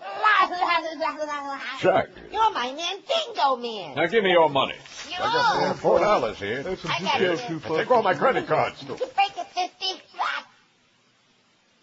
Oh, that's it. Oh, that's it. Okay. Well, that had its moments, especially the part where they kept saying, Shaq. I like that a lot. 21 till 2. Curtis Stevenson for the highly overworked Jim Mandich at 2. Live and local. All right. We're Sports Radio 560 QAM. David's a bitch. Welcome to 60 Minutes. I'm Dan Ruther. Seated across from me is America's 42nd President, William Jefferson Clinton. He's just written his memoirs, and for the next hour, I'll be asking... Whoa. Hold up there, Dan. What the hell is going on here, Dan? Where is Leslie Stahl? Leslie Stahl? Yeah, where is she? I specifically requested that I be interviewed by Leslie Stahl. Come on, quit playing. Is she hiding somewhere? Come on out, baby. Bill's here. Sir, I believe Leslie Stahl is on assignment. Say what? I want Leslie Stahl. She's supposed to wear a sexy little skirt. A skirt? Yeah, and no pantyhose. What? I like that bare leg look. Mr. Clinton, Leslie Stahl is not here. Damn. Well, is there any way I can get Judy Woodruff then? She works for CNN. Huh. What about Maria Bartiromo? Mr. Clinton, please. Paula Zahn? No. Soledad O'Brien? No. Carol Costello? No. Deborah Norville? No. Christy Musumeci? No. Nora O'Donnell? Nope. Ashley Banfield? No can do. Campbell Brown? Not gonna happen. Huh. Oh, what about that hot blonde chick from Fox News? Oh, you mean Lori Dew? Yeah, her. Oh, man, I'd like to Lori do her. Please, Mr. Clinton. Fine, you win. I'm glad you've finally come to your senses. Just bring me Greta Van Susteren in a paper bag. Mr. President, that's enough. None of those women even work for 60 Minutes. All right, I know when I'm beat. I guess I'll have to settle for a fifth of Jack Daniels and Andy Rooney. Ever notice how Dan Rather's starting to sound so much like Keith Jackson? It's amazing to me. 144, 16 till 2 at 560 WQAM. He wouldn't like hearing that. Mike Ditka's not going to run for U.S. Senate in Illinois. That's how desperate the Republicans were because of that other guy who had like a little hanky-panky problem going on there. But at any rate, so Mike Ditka says, no. He says, I can't stand the fags, and this all really makes me want to gag, but nevertheless. And he probably would have won after seeing the way Arnold pulled off that crap in California, because America is just obsessed with that kind of person. I apologize. Yeah, too late. Obsessed with celebrities and sports heroes. I apologize. Morons. I apologize. Liars. I apologize. Goofballs. I apologize. Yeah. Although he is rock solid. That's what Maria said. In fact, that's why she don't have a chin anymore. She used to play a mean chin ball, that Maria. Well, speaking of that, George is going to be doing 4 hours on tonsil hockey tomorrow as his follow-up to that show on Foosball and Schmear the Queer. That's right. Which I can't wait for that. 567-0560, pound 560 on the AT&T and Verizon wireless line, rolling along, singing a song. Oh, I'm so pleased that lady called in to tell me that Al Franken was interviewing Carl Hiaasen. That makes my innards tingle, man. You're gonna have to sends a shiver right through my rectum. Huh? You're gonna have to get you a GE Super Radio with a tape deck. Oh, man. Here's our only call left. QAM, hello. Hello, yeah. Can I talk to Neil and Bob? Neil and Bob? No, Neil. Can I talk to Neil? Speaking. Hey, Neil, what's going on, man? You. Yeah, I really enjoy your show, man. But I got a couple of things to say, man. First of all, about Shaq? Nah. Oh. We can touch that up if you want, but I didn't call this talk about Shaq. Good. First thing I'd like to say is George is doing a good job, man. But I don't know, sometimes it's a little anal. But I really enjoyed the show yesterday about anal. His wife and the whole Velvet thing, advertising for Velvet and all that stuff. That was pretty good. But I gotta say, Neil, come on, man. You know Shaq is coming to town, and he is gonna pay some of your bills. He's gonna put money in your pocket. Wait, he's gonna pay some of my bills? Yeah. Well, give me the P.O. box where I sent him. Now I'm all for it, man. I didn't know that. I just changed my whole altitude, man. Now that I know Shaq's gonna be paying my bills, how about George's car payment? Will he pay that? Hey, Booker Bryant is getting money out of doing his bits about Shaq. Yeah, there you go. The only problem being that Shaq don't have to come to town to do that. Get out of here, okay, you silly person. You silly person, man. You just make my skin crawl. Shaq is going to be paying my bills. Oh, man. This is the problem with some of you dark folks out there. Holy moly, man. They're going, like Reagan said, he was going to, solve all the black unemployment problems by having, 7,000 NBA teams. It just didn't work out. I mean, what you be talking about, man? That was really sad. He's going to pay some of my bills. See, at first he said he wasn't going to talk about Shaq, but that's what he really wanted to talk about was Shaq. Shaq.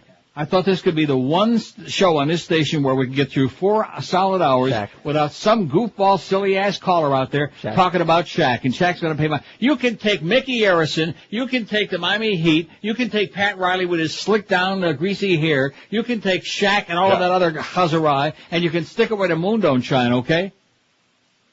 Man, I didn't care about the NBA or the Heat or Shaq before any of this happened, and I could care less now. Even while he's paying your bills? But even while he's paying my bills. We're supposed to care about Shaq. Holy Mac. Whoa, but he is rock solid. No question about that. I'm serious. The sports nerds, no, listen. This is like this radio station 20 hours a day, with exception of 10 to 2. 20 hours a day. This is like a on-the-air mental institution.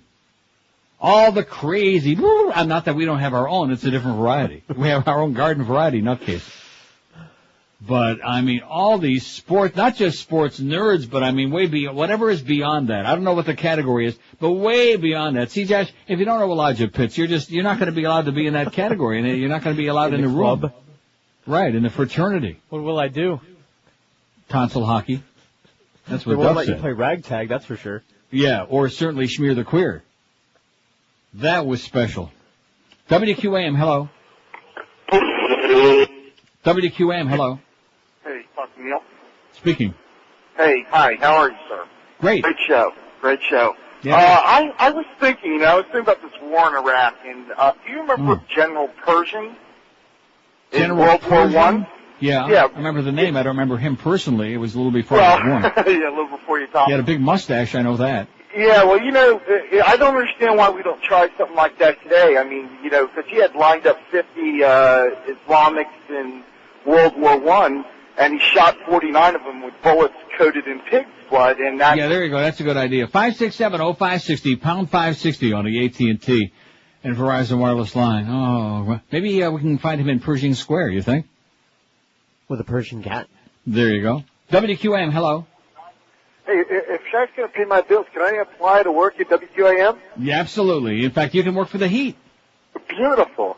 All right. I'll send my resume right over. No problem. We'll give you the P.O. box. In fact, that guy that called before a couple of calls ago, that rocket scientist, what he's going to be doing is he's going to call in later on, I think during Curtis's show for the Mad Dog, and give us the P.O. box that you can send all. In fact, what you can do, you know how a lot of people do it like you do, direct payment, direct deposit, you pay right off the end. In fact, just forward it all to Shaq's P.O. box will be given out exclusively here on QAM. My and local. People don't pay your This bills. is Sports Radio 560. Rock solid. Hi, this is Jim. Love your show, Neil. Love you. Love you. Jimmy and Danny.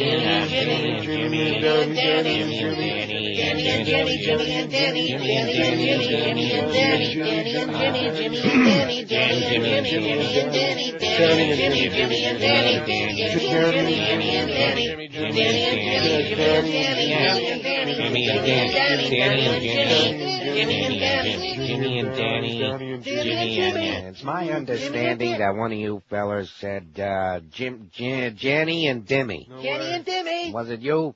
No way, man. Somebody in this room said Jimmy, or was it Janny and Dimmy? It was Weenie Boys over here, man. But that's wrong. Jimmy and Danny. No. Jimmy and Danny. No. Yeah. You gotta say Let me tell Jimmy you. and Danny. It's Jimmy and Danny. That's right. Danny and Jimmy. Because, you know, Jimmy Danny and Danny. Jimmy. Jimmy and Danny. Jimmy and Danny and Danny. Jimmy and Danny. Jimmy. Danny and Danny and Jimmy. Danny and Jimmy. Danny and Jimmy. Danny and Jimmy. Danny.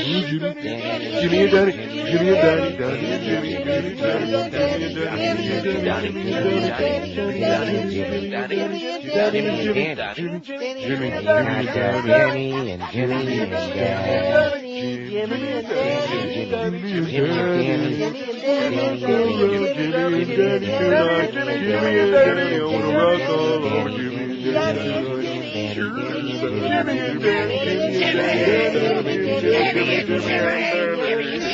Danny, everybody calm down. What we're going to do now is we're going to set our program director on fire and offer him up as a sacrifice to the god of sports. Calm down, though. It's going to be all right. You're doing it for the sanctity of sports radio. All right. I'll be there for you. Oh, Jimmy and Danny. Oh, Jimmy and Danny. Oh, Jimmy and Danny. Oh, Jimmy and Danny. Oh, Jimmy and Danny. Oh, Jimmy and Danny. Oh, Jimmy and Danny. Oh, Jimmy and Danny. Danny. Oh, Danny. Jimmy. Oh, Danny. Oh, Jimmy. Oh, Danny. Oh, Danny. Oh, great Jimmy in the sky. Oh, great Danny. And oh, great Jimmy in the sky. Bring back the sanctity of sports radio. Oh, Jimmy. Oh, Danny. Oh, Jimmy. Oh, Danny. All right, that's enough. Get that Costello kid in here. Sweep up the ashes, will you? Get him out of here. Stinks in here. Hey, man, you know, cannibalism's a sport, too, you know, somewhere. It's not. I think California. What's that got to do with Jimmy and Danny? Well, Jimmy and Danny. That's right. Jimmy and Danny. Jimmy and Danny and Jimmy and Danny. Danny and Jimmy. Danny and Jimmy. Jimmy and Danny. Jimmy and Danny. Danny and Jimmy. Danny and Jimmy.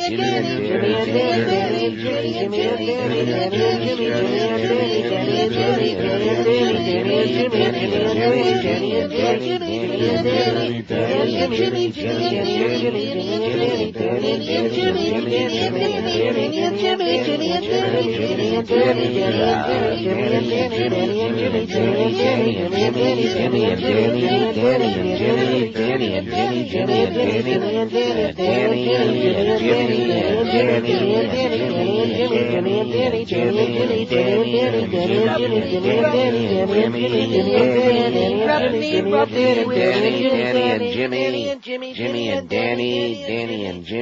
Jimmy and Danny. Jimmy and Oh, Ken Shack. Wow. We don't want to say it's a one-dimensional town. It's like more of a 2 or 3-dimensional town. Jimmy and Danny and Shaq. 821 votes on the poll, not bad. And let's add Alex Bennett, somebody says. We got a fax on that. That's a good choice. Alex Bennett reviled and turned tail and took his little Miata and went wimping back to San Francisco, where he ultimately got canned there, too. How do you like that? Aw. Talk about weak. Alex Bennett, weak, wimpy. But he used to be on television. Anyway, here's our poll today. Which of these people do you think is or was, living or dead, the most despised South Florida personality of all time, covering all fields, including even Strawberry? Rick Sanchez, 330 votes. 30, man. 40.1%. Don't forget, he used to pay our bills. And that has got to be one of the most clueless calls. I just couldn't take it anymore. I couldn't handle it.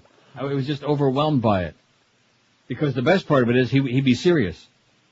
Wayne Huizenga, 82, second place, but a distant second and just hanging on by a thread over OJ, who's going to pass Wayne like he's in the prone position also. OJ's got 78, is moving on up. Maybe to your hood pretty soon. What a thought. Mo Howard David at 57, a respectable fourth, but certainly slipped off of the perch that he used to hold exclusively. Anita Bryant, 28, Spilky's Neray, 23, Paul Castronova, 23, Gloria Stefan, 22, Larry King, 22, that's a popular number because Miriam Elephant's got 22, Neil Rogers, I only got 20.